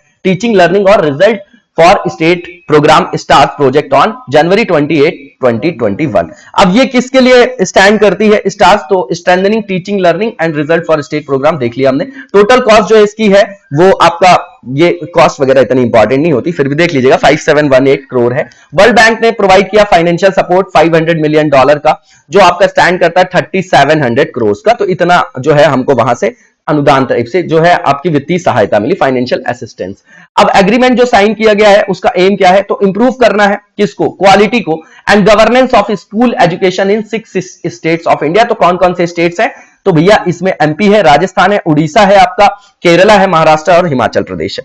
अब ये जो स्टार प्रोजेक्ट है उसमें बेनिफिट जो है लाभार्थियों की बात कर रहे हैं कि कितने लोगों को, तो लगभग 250 मिलियन स्टूडेंट्स को, जिनकी एज होगी आपकी, जो एज ग्रुप है इसमें 6 to 17 ईयर्स लिया गया है, from the 1.5 million school. Apart from the students जो प्रोजेक्ट है आपका वो ऑल्सो वहां पर मतलब उसके साथ ही the project will also benefit 10 million teachers across the 6 state. तो वहां पर 10 मिलियन जो है टीचर्स को भी उसका फायदा होगा, उनका भी क्षमता निर्माण किया जाएगा, किस तरीके से जो है आप पढ़ाने के तरीकों में सुधार करें, टेक्नोलॉजी को अपनाएं जिससे ज्यादा ग्रास्पिंग हो और बच्चे जो है स्किल्ड हो सके, कैपेसिटी बिल्डिंग हो सके उनकी। तो the project aims at improving the overall monitoring and measurement activities. Monitoring निरीक्षण हो गया एक तरीके से, सुपरविजन हो गया, उसके अलावा measurement activities in the Indian school education system through interventions in selected states. अब स्टार जो है उसने ड्रॉ किया है, will draw on the existing structure under समग्र शिक्षा अभियान, आपने सुना होगा, at the state level the project will be implemented through, किसके द्वारा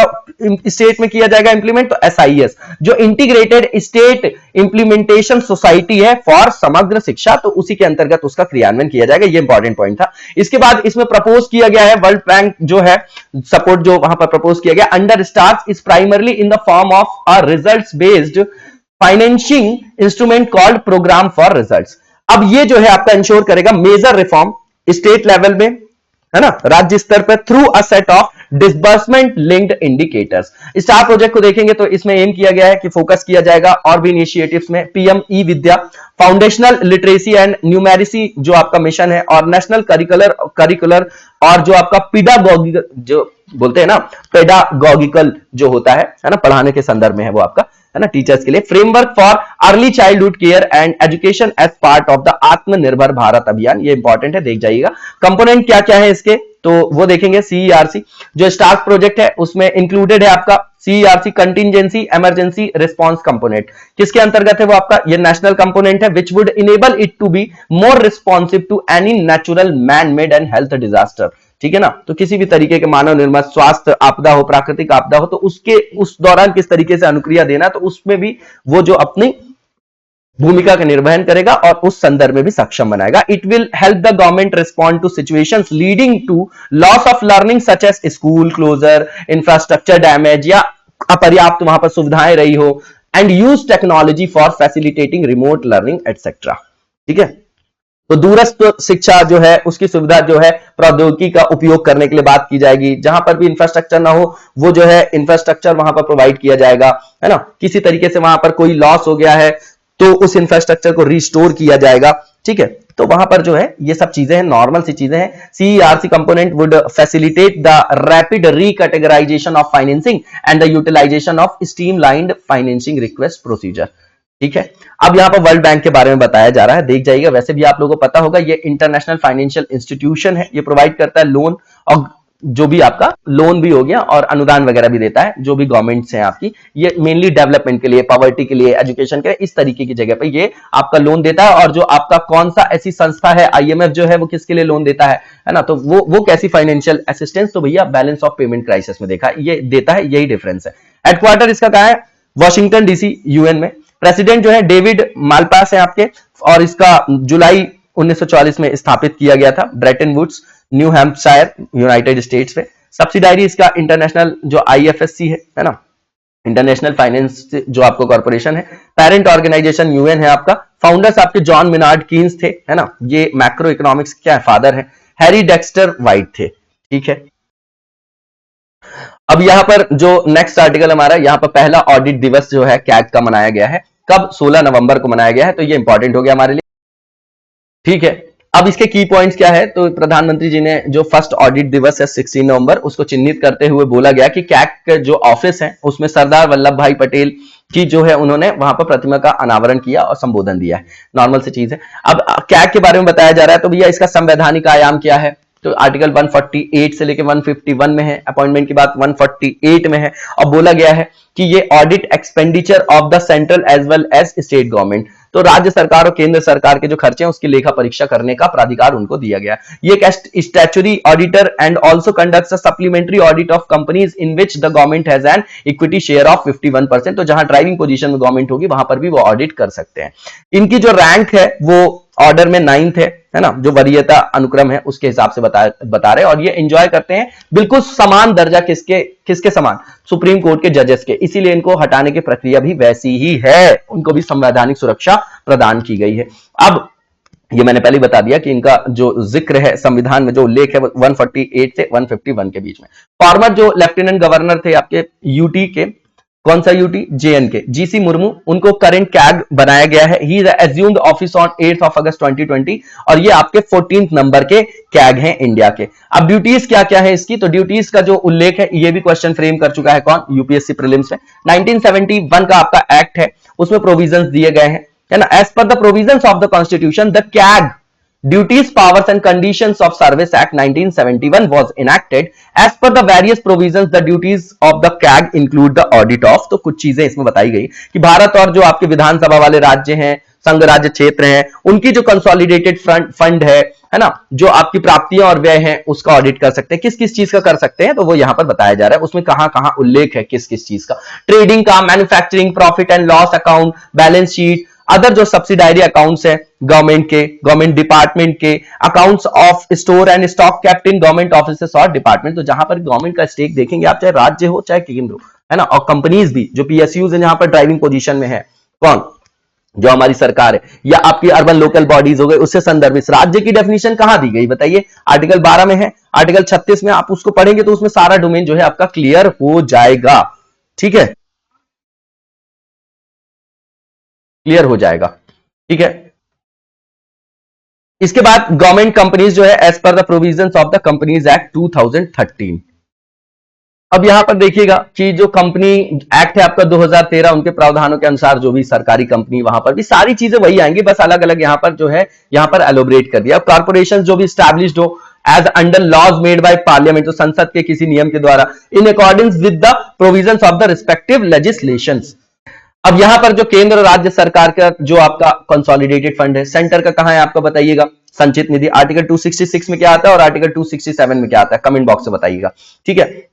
संचित निधि से पर्याप्त रूप से वित्त पोषित अगर कोई प्राधिकरण है, निकाय, मैंने पहले ही बताया, व्यक्ति हो या प्राधिकार, मतलब प्राधिकरण हो, अथॉरिटी हो, भले ही जो समेकित निधि से पर्याप्त रूप से वित्त पोषित ना हो, लेकिन फिर भी वो जो है वहां का भी ऑडिट जो है लेखा परीक्षा सीएजी कर सकते हैं। तो इनको लोक धन का, पब्लिक मनी का क्या बोला जाता है, प्रहरी भी बोला जाता है, इन्हीं सब कारणों से। तो ग्रांट्स एंड लोन्स गिवन जो by government two bodies and authorities for specific purpose, कुल मिला के जहां भी जनता का धन मतलब सरकार का धन होगा वहां पर वो कर पाएंगे क्या, ऑडिट। इससे कोई रिलेटेड आपकी कमेटी है क्या, पब्लिक अकाउंट कमेटी, बताइएगा ये क्या करती है, कौन जो है संसद के समक्ष इनकी रिपोर्ट को रखवाते हैं, ठीक है ना, ये बताइएगा आप लोग। अब जब नेक्स्ट हमारा आर्टिकल है, ये नियरली 51 मिलियन जो लोग हैं इंटरनली डिस्प्लेस्ड हो गए, एज मैनी एज 50.9 लिखा गया, people were internally displaced across 33 countries due to conflict and violence in the first 6 months of 2021। ये रिपोर्ट है आपकी यूएनएचसीआर की, जो आपकी United Nation High Commissioner for Refugees है ना। ये मुद्दा हमेशा प्रिवेलेंट बना होता है, हमेशा जो है ये आपका लाइमलाइट में होता है, विस्थापन का। अब इंटरनल डिस्प्लेसमेंट क्या है ये बताया जा रहा है, तो यहां पर ये बताया जा रहा है कि someone who is forced to leave their home but who remains within their country's border. सीधी बात है, जिनको जो है फोर्सफुली कहीं से जो है विस्थापित करने के लिए मजबूर किया जाए, कहीं से मतलब उनके होमलैंड से, ठीक है, तो उनको बोला जाता है आंतरिक रूप से विस्थापित व्यक्ति। अब they are often referred to as refugee, उनको रिफ्यूजी मान लिया जाता है। अब जब रिफ्यूजी हो गए तो उनके मानवाधिकारों का उल्लंघन होगा कि नहीं। आप बहुत सारे जो है लगातार जो है समुदाय की बात सुनते रहते हैं, बताइए जरा नॉर्थ ईस्ट के आसपास में कोई ऐसा है क्या जो वर्ल्ड की सबसे ज्यादा वल्नरेबल कंडीशन में माना जाता है उनको, रिफ्यूजी का नाम बताइएगा कमेंट बॉक्स में। Although they do not fall with in the legal definition of a refugee, फिर भी उनकी कोई कानूनी परिभाषा नहीं है कि उसके अंतर्गत उनके अधिकारों का संरक्षण किया जा सके। अब ये जो यूनाइटेड नेशन है और यूएन और जो आपका यूनाइटेड नेशन ह्यूमन राइट्स जो आपका कमीशन है, उसने सपोर्ट किया है monitoring and analysis of world wide जो आपके इनका डेटा है through the Geneva based internal displacement monitoring जो आपकी सेंटर है, ठीक है। अब 1951 का जो इसके संदर्भ में एक क्या हुआ था सम्मेलन, ठीक है, अंडर द 1951 रिफ्यूजी कन्वेंशन भी आपका, there is no universal legal definition इनकी कोई आपकी एक सार्वभौमिक परिभाषा नहीं है, तो फिर उनके अधिकारों का संरक्षण आप करेंगे कैसे? Only a regional treaty for African countries, Kampala convention, ये दोनों कन्वेंशन याद रखिएगा, ठीक है ना। अब जो ये आपका कंपाला कन्वेंशन है, फॉर्मली द अफ्रीकन,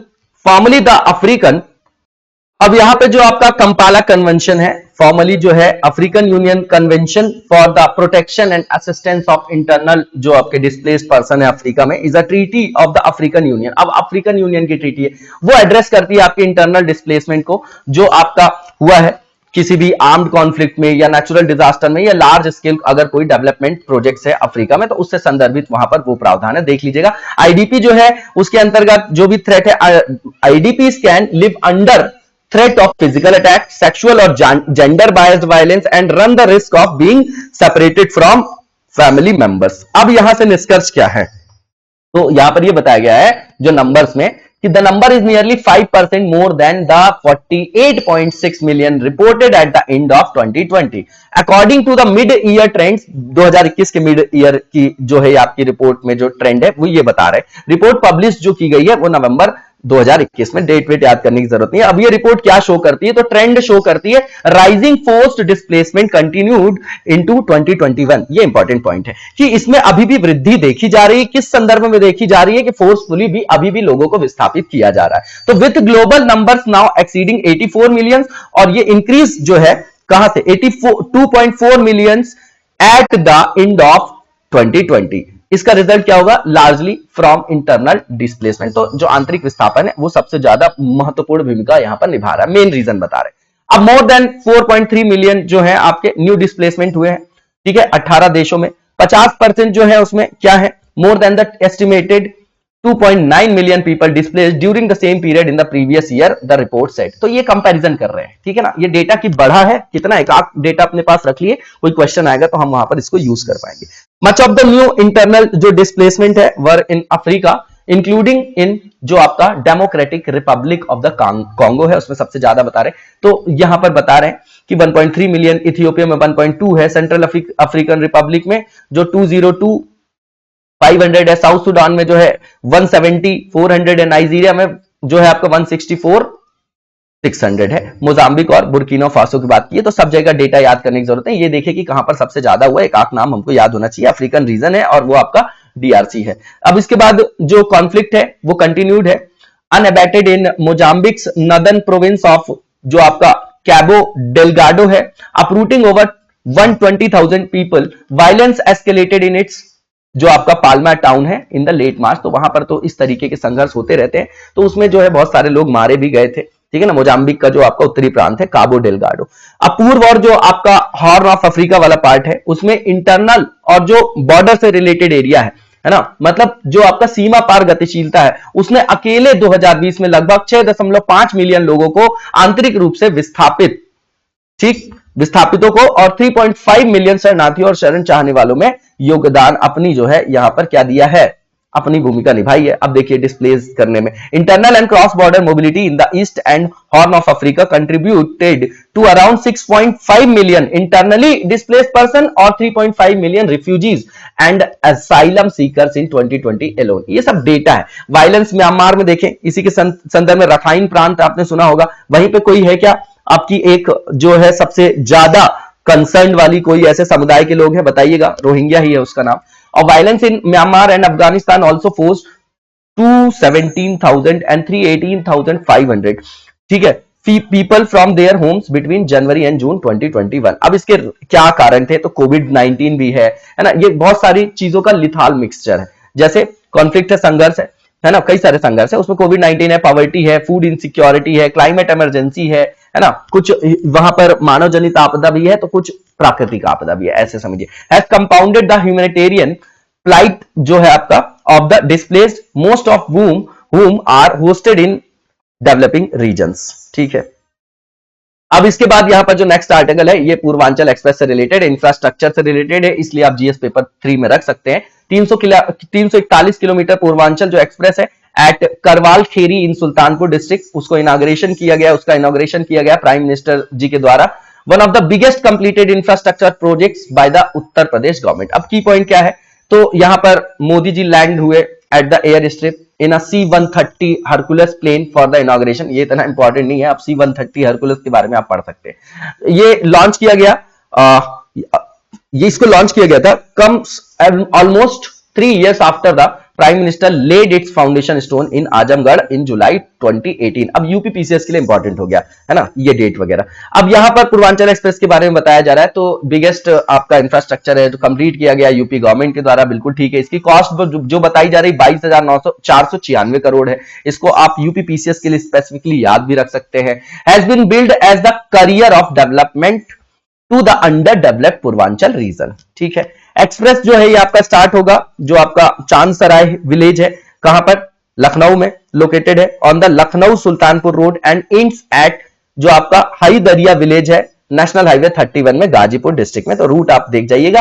करेंटली अगर देखा जाए तो 6 lane wide highway and can be, it is currently a 6 lane wide highway and can be expanded to 8 lane in the future. 341 kilometre का ये लॉन्ग एक्सप्रेस वे है। Will reduce the travel time between Lucknow and Buxar in Bihar from 7 hours to nearly 4 hours, ठीक है। एक बार ये open हो जाएगा जब पब्लिक के लिए, the travel time for Lucknow to Ghazipur reduce हो जाएगा 6 घंटे से 3.5 घंटे, ठीक है भैया। आगे चलेंगे, जो नेक्स्ट यहां पर पॉइंट है कि बिहार की जो सीमा है ना, ये लगभग बिहार सीमा तक एनसीआर और पूर्वी उत्तर प्रदेश के बीच एक सीधा संपर्क स्थापित करने के लिए जरिया बनेगा। यमुना एक्सप्रेसवे की बात करें तो कनेक्ट करेगा Noida to Agra, while the Lucknow Agra express goes up to the state capital. अब यहां पर जो कंस्ट्रक्शन की बात करें, एस्टिमेटेड जो कॉस्ट है 22,500 करोड़ है। Purvanchal express is going to give a boost to the economic development. कोई भी इंफ्रास्ट्रक्चर, सड़क हो, रेलवे हो, तो इकोनॉमिक डेवलपमेंट तो होगा ही, है ना, वहां से। Of eastern part of UP specially the district कौन सी, तो लखनऊ, बाराबंकी, अमेठी, अयोध्या, आजमगढ़, मऊ, गाजीपुर, सुल्तानपुर, अंबेडकर नगर। मैप में देख जाइएगा, कभी कभी पूछ लेते हैं कि ये हाईवे जो जा रहा है, इस जो एक्सप्रेसवे, उसमें कौन सी जगह नहीं आती है, तो एक बार लोकेट कर जाइएगा।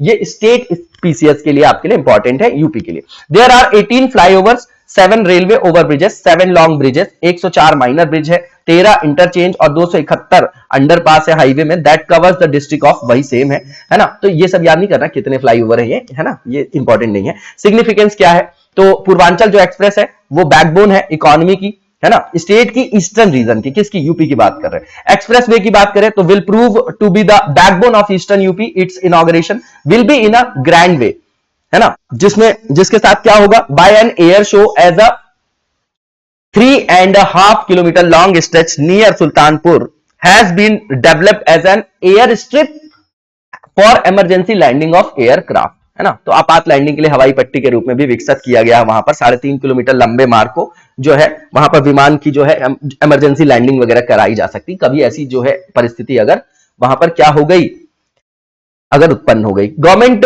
Has developed land banks along the express way and the UP expressways industrial development authority has been authorised to develop industrial hubs along the highway. तो इनका नाम आप याद रख सकते हैं। अब इसके बाद जो है नेक्स्ट जो हमारा पार्ट है, ये हमारा जो रिन्यूएबल एनर्जी प्रोडक्शन है बाय थर्मल पावर प्लांट्स, उसके बारे में बात कर रहे हैं। तो ये भी आपका थर्ड पेपर से रिलेटेड है ना।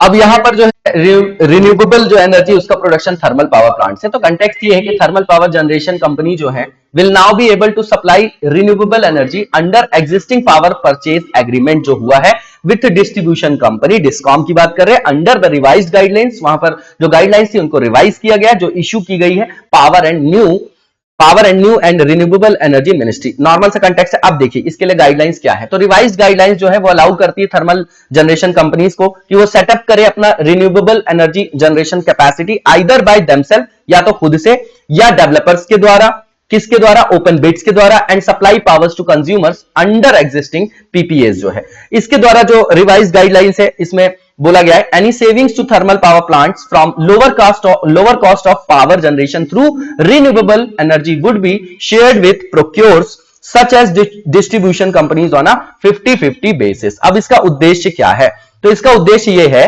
कि in line with commitments made by PM, जो हमारे प्रधानमंत्री जी हैं, उन्होंने COP26 क्लाइमेट चेंज जो कॉन्फ्रेंस है, आपने क्योटो प्रोटोकॉल सुना होगा, UNFCCC के बारे में भी सुना होगा आपने, उसी के अंतर्गत पेरिस है ना, पेरिस क्लाइमेट डील हुई है, और उसी के अंतर्गत हमारे INDC के लक्ष्य। अब उसी में आगे जो है COP26 जिसको कॉन्फ्रेंस ऑफ पार्टी देखते हैं, वहां पर ये कॉन्फ्रेंस हुई, तो वहां पर जो है ये कमिटमेंट हमारे प्रधानमंत्री जी ने किया। तो the move is aimed at boosting the installed capacity, जो हमारे यहां अभी इंस्टॉल्ड कैपेसिटी है रिन्यूएबल एनर्जी को, उसको 500 गीगावाट में कन्वर्ट करेंगे हम। कब? 2030 में। 2022 तक का लक्ष्य कितना था बताइए? 175 गीगावाट था क्या? किस एनर्जी से कितना कितना कंट्रीब्यूशन था सेक्टर वाइज बताइएगा कमेंट बॉक्स में। This will enable the replacement of fossil fuel based energy by renewable energy under the existing PPS. बिल्कुल सीधी बात है ना। अब यहां पर समझिएगा कि noting that the discoms would be allowed to count renewable energy purchase under the scheme towards their renewable purchase obligations. Normal सी चीज है। अब यहां पर देखिएगा जो नेक्स्ट यहां पर पॉइंट बताए जा रहे हैं, आप इसको देख जाएगा, इसी को यहां पर जो है नीचे एलोबरेट भी किया गया है। अब लॉन्ग टर्म ग्रोथ ट्रेजेक्टरी जो है आरपीओस की, स्टेट ने वहां पर बोला भी है, पूछा है, to increase the proportion of power procured from renewable source to 21.2% of their total procurement in financial year 2022। इतनी खरीद जो है, खरीद के जो है बिजली के अनुपात में जो खरीद है उसको 21.2% तक बढ़ाने के लिए कहा गया है। किससे? रिन्यूएबल एनर्जी से जो आपकी गेन की जा रही है ना, 2022 के लिए आरपीओ का जो ये आपका संदर्भ है। नॉर्मल सा फैक्ट है, इसको याद रखने की जरूरत नहीं। This is a very significant step towards achieving the goal of 500 gigawatt of non fossil fuel capacity by 2030, ये मिनिस्ट्री ने बोला है। और ये भी बोला है कि गवर्नमेंट जो है वो set to issue orders on additional steps for achieving the target soon. तो उस लक्ष्य को प्राप्त करने के लिए बहुत सारे ये क्या है इनपुट्स जो है गवर्नमेंट के द्वारा इनिशिएटिव्स लिए जा रहे हैं। अब जो नेक्स्ट हमारा आर्टिकल है राष्ट्रीय गोकुल मिशन, बहुत इंपॉर्टेंट है, पुराना भी है ना। एक तो ये प्राइमरी सेक्टर से रिलेटेड है ना, तो बहुत ज्यादा इंपॉर्टेंट हो गया। फार्मर्स इससे भी संदर्भित है ना। तो a review meeting on the performance of Rashtriya Gokul mission was held recently. अब इसके बारे में देखेंगे कि है क्या। तो ये इनिशिएटिव कब लिया गया था? तो गवर्नमेंट ऑफ इंडिया के द्वारा दिसंबर 2014 में। एम क्या है? Development and conservation of indigenous bovine breeds, genetic upgradation of bovine population and enhancing milk production and productivity of bovine, thereby making milk production more remunerative to the farmers। बिल्कुल ठीक बात है। इसमें दुग्ध का उत्पादन, उत्पादकता और उत्पादन दोनों बढ़ाना है। ब्रीड जो है उनको भी जो है वहां पर इंहांस करना है। जेनेटिक इंजीनियरिंग वगैरह का भी यहां पर देखा जा रहा है ना। महिमा वगैरह ये सब आपने सुना होगा है ना, जो आपकी भैंस वैस जो आप देखते हैं जिनका नाम जो है गरिमा, महिमा, ये जो नाम है आप लोगों ने सुना होगा उसी संदर्भ में। अब ये योजना जो है ब्रीडिंग के संदर्भ में बात कर रहा हूं मैं। ये योजना जो 100% अनुदान पर आधारित है ना, 100% ग्रांट इन एड बेसिस। अब यहां पर इंप्लीमेंटेशन जो एजेंसी है, इंप्लीमेंटिंग एजेंसी वो कौन कौन सी है? तो राष्ट्रीय गोकुल मिशन इंप्लीमेंट किया जाएगा। स्टेट इंप्लीमेंटिंग एजेंसीज जो जिसका नाम है आपका live stock development boards. Objective क्या है? तो ऑब्जेक्टिव अभी ऊपर ही बताए कि डेवलपमेंट करना है, कंजर्वेशन करना है इंडिजीनियस ब्रीड का, ब्रीड इंप्रूवमेंट करना है, उसमें जेनेटिक मेकअप और किया जा सकता है, improve the genetic makeup and the increase the stock, enhance करना मिल्क प्रोडक्शन, मिल्क की प्रोडक्शन और प्रोडक्टिविटी दोनों इंक्रीज करनी है। प्रोडक्टिविटी किसकी? बोवाइन, जो आपकी बोवाइन जो पॉपुलेशन है उसको भी जो है क्या करना है? बढ़ाना है। एक तो क्वालिटी, गुणवत्ता बढ़ानी है, ऊपर से उनको डिसीज फ्री भी रखना है। High genetic married female population and check on spread of disease. तो भैया रोग वोग भी ना हो, इस तरीके से आप इसको समझिएगा। Upgrading non describe cattle using elite indigenous breed like गिर है, साहिवाल है, राठी है, देवनी है, थारपारकर है और रेड सिंधी है ना। तो इन सब देशी नस्लों का उपयोग करके जो है ना, और वहां पर उन्नत जो है मवेशियों का यूज करके दुग्ध की उत्पादन और उत्पादकता दोनों को बढ़ाना है। Distribution of disease free high genetic married bulls for natural service, ये भी नॉर्मल सी चीज है। सभी प्रजनन योग्य जो मादाएं हैं उनको एआई, ठीक है, या natural service using germ plasm of high genetic merit. ये सब सीधे की सीधी बात है कि उन्नत वंश का संरक्षण और उसके द्वारा उत्पादकता और उत्पादन को बढ़ाना। टू अरेंज क्वालिटी आर्टिफिशियल जो आपका इंसिमिनेशन है ना, गर्भाधान, कृत्रिम गर्भाधान की बातें हैं, वैसी जो सुविधाएं वो भी मुहैया कराना। एआई जो लिखा हुआ था। To create e market portal for bovine जो जर्म प्लाज्म है for connecting breeders and farmers. अब गोकुल ग्राम क्या है? तो गोकुल ग्राम जो है राष्ट्रीय गोकुल मिशन के अंतर्गत ये बताया जा रहा है ना, कि जो स्वदेशी नस्ल है उनको विकसित करने के लिए है ना, तो इंटीग्रेटेड एक अप्रोच अपनाई जाएगी। Establishment of integrated cattle development centres, Gokul Gram बनाए जाएंगे जो डेवलप होंगे, वहां पर विकसित किए जाएंगे indigenous breed including up to 40% non descript breeds ठीक है, इसका ऑब्जेक्टिव क्या है? तो प्रमोट करना फिर से इंडिजीनियस कैटल रेयरिंग को और कंजर्वेशन को। किस तरीके से? अब साइंटिफिक तरीके से, परंपरागत तरीकों से नहीं। प्रोपेगेट करना high genetic merit bulls indigenous breeds के लिए। Optimise modern farm management practice देखना है वहां पर, और प्रमोट करना है common resource management, very important. To utilise animal waste in economical way, जैसे काउ डंग होते हैं, काउ यूरिन होता है, तो उसको भी जो है अब बायो फर्टिलाइजर के रूप में यूज कर सकते हैं ना, उस तरीके की चीज है आपकी। अब जो नेक्स्ट हमारा पार्ट है वो आपका रिलेटेड है एमसीक्यू से।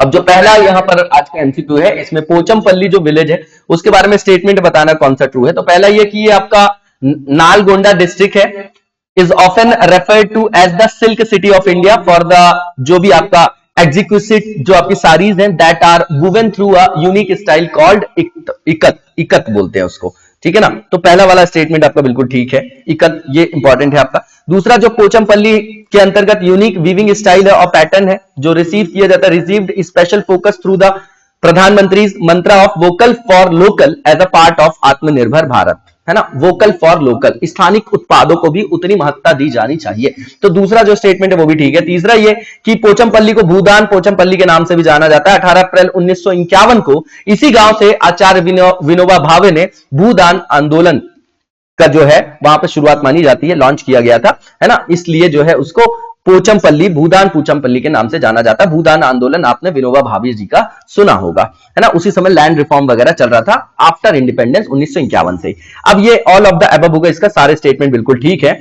और यहां पर जो नेक्स्ट आर्टिकल है वो देखेंगे हम लोग, और जो नेक्स्ट आर्टिकल मतलब जो एमसीक्यू है हमारा, दुआरे राशन योजना, उसके बारे में कौन सा कथन सत्य है। तो पहला ये कि हाल ही में इसे उड़ीसा गवर्नमेंट ने लॉन्च किया है, तो बिल्कुल गलत है। ये जो लॉन्च करने वाली गवर्नमेंट है ये आपकी बंगाल, वेस्ट बंगाल की सरकार है। तो पहला स्टेटमेंट गलत हो गया, आंसर आपको वैसे भी मिल जाता, सेकंड एंड थर्ड। दूसरा ये कि पीडीएस के तहत राज्य की पूरी आबादी को दरवाजे पर ही जो है यहां पर राशन मतलब अन्न, वो अनाज है वो उपलब्ध कराने के लिए शुरू किया गया है। और योजना के तहत अगर देखा जाए तो जो डीलर्स हैं would deliver ration at the door step of the beneficiaries, लाभार्थियों को उनके घर के द्वार पर ही उपलब्ध कराया जाएगा। आंसर बी 2 और 3 हो जाएगा। इसके बाद जो नेक्स्ट क्वेश्चन है हमारा उसको देखेंगे हम लोग, और जो नेक्स्ट क्वेश्चन है ये अड्डू जो आपका एटॉल है, प्रवाल द्वीप, है ना। इसके टाइप्स होते हैं, आप लोगों को पता होगा, बैरियर रीफ होता है, एटॉल होता है, फ्रिंजिंग रीफ होता है, वो आपने ज्योग्राफी में पढ़ा होगा। तो अड्डू एटॉल के बारे में है, तो स्टेटमेंट कौन से ट्रू है बताना है। तो पहला स्टेटमेंट है कि श्रीलंका में लोकेटेड है, बिल्कुल गलत है, ये मलेशिया में लोकेटेड है। पहला ही स्टेटमेंट गलत हो गया,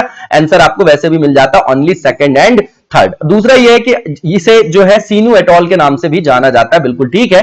तीसरा यह कि हिंद महासागर में अपनी स्ट्रैटेजिक लोकेशन के अलावा अड्डू जो आपका एटॉल है वो उसका दूसरा सबसे बड़ा शहर है जहां 30,000 से अधिक लोग रहते हैं। मतलब Addu is the second largest city in the जो आपका आर्कीपेलागो के संदर्भ में देख रहे हैं, हाउ टू ओवर 30,000 पीपल। तो सेकंड और थर्ड आपके सही है, पहला स्टेटमेंट आपका गलत हो गया। अब जो नेक्स्ट हमारा क्वेश्चन है उससे पूछा जा रहा है कि सीबीआई के संदर्भ में जो है आपका कौन सा स्टेटमेंट जो है आपका ट्रू है। तो पहला यह कि इसकी जो स्थापना थी वो 1953 में हुई, कौन से प्रस्ताव के द्वारा? तो गृह मंत्रालय के एक प्रस्ताव के द्वारा जो है इसकी स्थापना की गई थी, है ना। तो जो पहला स्टेटमेंट है आपका वो क्या है? सत्य ही बताना है आपको, तो बिल्कुल ठीक है पहला, ठीक है ना। संथानम कमेटी वगैरह भी सुनते होंगे। 1946 का जो आपका Delhi establishment special powers act है उसके अंतर्गत इसको गवर्न किया जाता है। अब दूसरा जो है सीबीआई एक स्टैच्यूरी बॉडी है, ठीक है। तो ये भैया आपकी स्टैच्यूरी बॉडी नहीं है, इसकी पावर जो है डीएस, दिल्ली इस्टेब्लिशमेंट पावर जो है ना, स्पेशल पावर एक्ट है, उसके अंतर्गत जो है आपको इसको गवर्न किया जाता है। तो ये आपकी स्टैच्यूरी बॉडी नहीं। इस एसबीआई का जो हेड करते हैं, जो चेयर करते हैं, वो डायरेक्टर जो है उसको चेयर करते हैं। तो पहला और तीसरा स्टेटमेंट सही है, दूसरे को एलिमिनेट कर दीजिए, आंसर आपका सी हो जाएगा। संथानम कमेटी के बारे में आपने सुना होगा, 1962 से 64 के बीच में करप्शन के संदर्भ बनाई गई थी, उसी के संदर्भ में इसकी स्थापना भी की गई, ठीक है। अब जो नेक्स्ट हमारा क्वेश्चन है उसमें पूछा जा रहा है कि जो बीजू स्वास्थ्य कल्याण, कौन सी बीजू स्वास्थ्य जो कल्याण योजना है उससे संदर्भित कथनों को बताइए कि कौन से ट्रू है। तो पहला जो है आपका कि इसके अंतर्गत प्रॉमिस किया गया cashless health care coverage up to 5 lakh for nearly 96 lakh families in the state, बिल्कुल ठीक है पहला। दूसरा यह कि इसको लॉन्च किया गया आंध्र प्रदेश गवर्नमेंट के द्वारा, गलत है, ये उड़ीसा गवर्नमेंट के द्वारा लॉन्च किया गया। तीसरा यह कि इसमें जो एक्सपेंस लिमिट है जो आपकी वुमेन्स बेनिफिशियरीज है अंडर BSKY इज ₹10 लाख, है ना, 10 लाख की बात की गई है। तो पहला और तीसरा स्टेटमेंट सही है, आपका आंसर यहां पर सी हो जाएगा। इसके बाद जो नेक्स्ट क्वेश्चन है इसमें पूछा जा रहा है national interlinking of river authority से रिलेटेड स्टेटमेंट जो है बताइए कौन सा ट्रू है। तो पहला ये कि NIRA जो है is suppose to be an independent autonomous body होगी प्लानिंग, इन्वेस्टिगेशन, फाइनेंसिंग और इंप्लीमेंटेशन के लिए। किससे रिलेटेड है? जो आपके नदी जोड़ो जो आप प्रोजेक्ट वगैरह देखते हैं, रिवर लिंकिंग जो इंटरलिंकिंग प्रोजेक्ट है कंट्री के अंतर्गत। बिल्कुल ठीक है, बहुत इंपॉर्टेंट है आपका। इसके अंतर्गत आपका 1956 का कोई एक्ट है क्या? रिवर बोर्ड एक्ट भी है ना, inter state water dispute act भी है, ठीक है, उसी के संदर्भ में है। ये आपका पहला स्टेटमेंट बिल्कुल ठीक है। दूसरा ये कि रिप्लेस करेगा जो नेशनल वाटर डेवलपमेंट एजेंसी है उसको, दूसरा स्टेटमेंट बिल्कुल ठीक है। तीसरा यह कि ये फंक्शन करेगा एज एन अम्ब्रेला बॉडी, है ना, लॉज में यूनिफिकेशन लाया जा रहा है, ठीक है ना, तो इंटीग्रेटेड अप्रोच। तो ये अम्ब्रेला बॉडी होगी for all river linking projects and to be headed by a government of India, जो सेक्रेटरी रैंक के ऑफिसर होंगे। यहां पर सारे के सारे स्टेटमेंट आपके सही है, इसका आंसर आपका ऑल ऑफ द अबव हो जाएगा। अब इसके बाद जो नेक्स्ट क्वेश्चन है हमारा वो रिलेटेड है आपका कैसरे हिंद से। अब ये कैसरे हिंद जो बटरफ्लाई तितली है उससे रिलेटेड कौन से कथन सत्य है ये बताना है। तो पहला ये कि रिसेंटली असम है has approved the large brightly coloured Kaiser i Hind as the state butterfly. बिल्कुल गलत है, ये अरुणाचल प्रदेश ने अभी इसको इस तरीके से क्या किया, रिकॉग्नाइज किया कैसरे हिंद बटरफ्लाई के रूप में, ठीक है ना, चमकीले रंग की ये आपकी तितली है। अब इसको राज्य तितली के रूप में जो है वहां पर रिकॉग्नाइज किया है किसने? अरुणाचल प्रदेश ने। इंपॉर्टेंट है बहुत ज्यादा, पहला स्टेटमेंट गलत हो गया। दूसरा ये कि it is one of the very rare and जो आपका इल्यूसिव जो स्वेलो टेल बटरफ्लाई है which are found at medium on higher elevations, ठीक है, ठीक है, दूसरा स्टेटमेंट। तीसरा ये कि ये बटरफ्लाई जो है आपका 90 से 120 mm जो विंग स्पान है is found in West Bengal में पाई जाती है, मेघालय, असम, सिक्किम और मणिपुर में along the eastern Himalayan region. तो भैया वो जो आपका रीजन है वो ईस्टर्न हिमालयन रीजन ही है, उसी की बात कर रहे हैं, ठीक है। तो आपका पहला स्टेटमेंट बस गलत था, बाकी दूसरा और तीसरा सही, इसका आंसर आपका सेकंड एंड थर्ड ओनली हो जाएगा। इसके बाद जो नेक्स्ट क्वेश्चन है वो देखेंगे हम लोग, यहां पर इसका चित्र भी बना हुआ देख जाइएगा। टिटमैक्स है उससे रिलेटेड जो भी आपका स्टेटमेंट है बताना कौन सा ट्रू है। तो पहला ये कि हाल ही में इसका थर्ड एडिशन जो है ट्राइलेटरल नेवल एक्सरसाइज है, ये इसका आयोजन किया गया। Singapore India Thailand maritime exercise has been conducted in the Andaman sea of the Indian ocean, जो पहला स्टेटमेंट है बिल्कुल ठीक है। दूसरा ये इसका फर्स्ट एडिशन जो है होस्ट किया गया था इंडियन नेवी के द्वारा, was conducted off Port Blair in September 2019, ये भी ठीक है आपका। और तीसरा ये एनुअली कंडक्टेड किया जाता है सालाना और was announced by India at Shangri La Dialogue in June 2019। तो भैया बिल्कुल सब सही है, ईयर गलत लिखा है। ये 2018 का जो शांग्रीला है ना, शांग्रीला जो डायलॉग है उसके अंतर्गत इसकी घोषणा भारत के द्वारा की गई थी और ये एनुअली जो है कंडक्ट किया जाता है। ईयर के कारण ये थर्ड स्टेटमेंट गलत हो गया, तो इसका आंसर क्या हो जाएगा 1 and 2 ओनली, जो आपका ए में दिया गया है। इसी के साथ आज की वीडियो को यहीं पर विराम देंगे, नेक्स्ट वीडियो में कंटिन्यू करेंगे। तब तक लगातार जबरदस्त तरीके से पढ़ते रहिए। Thank you so much, best of luck.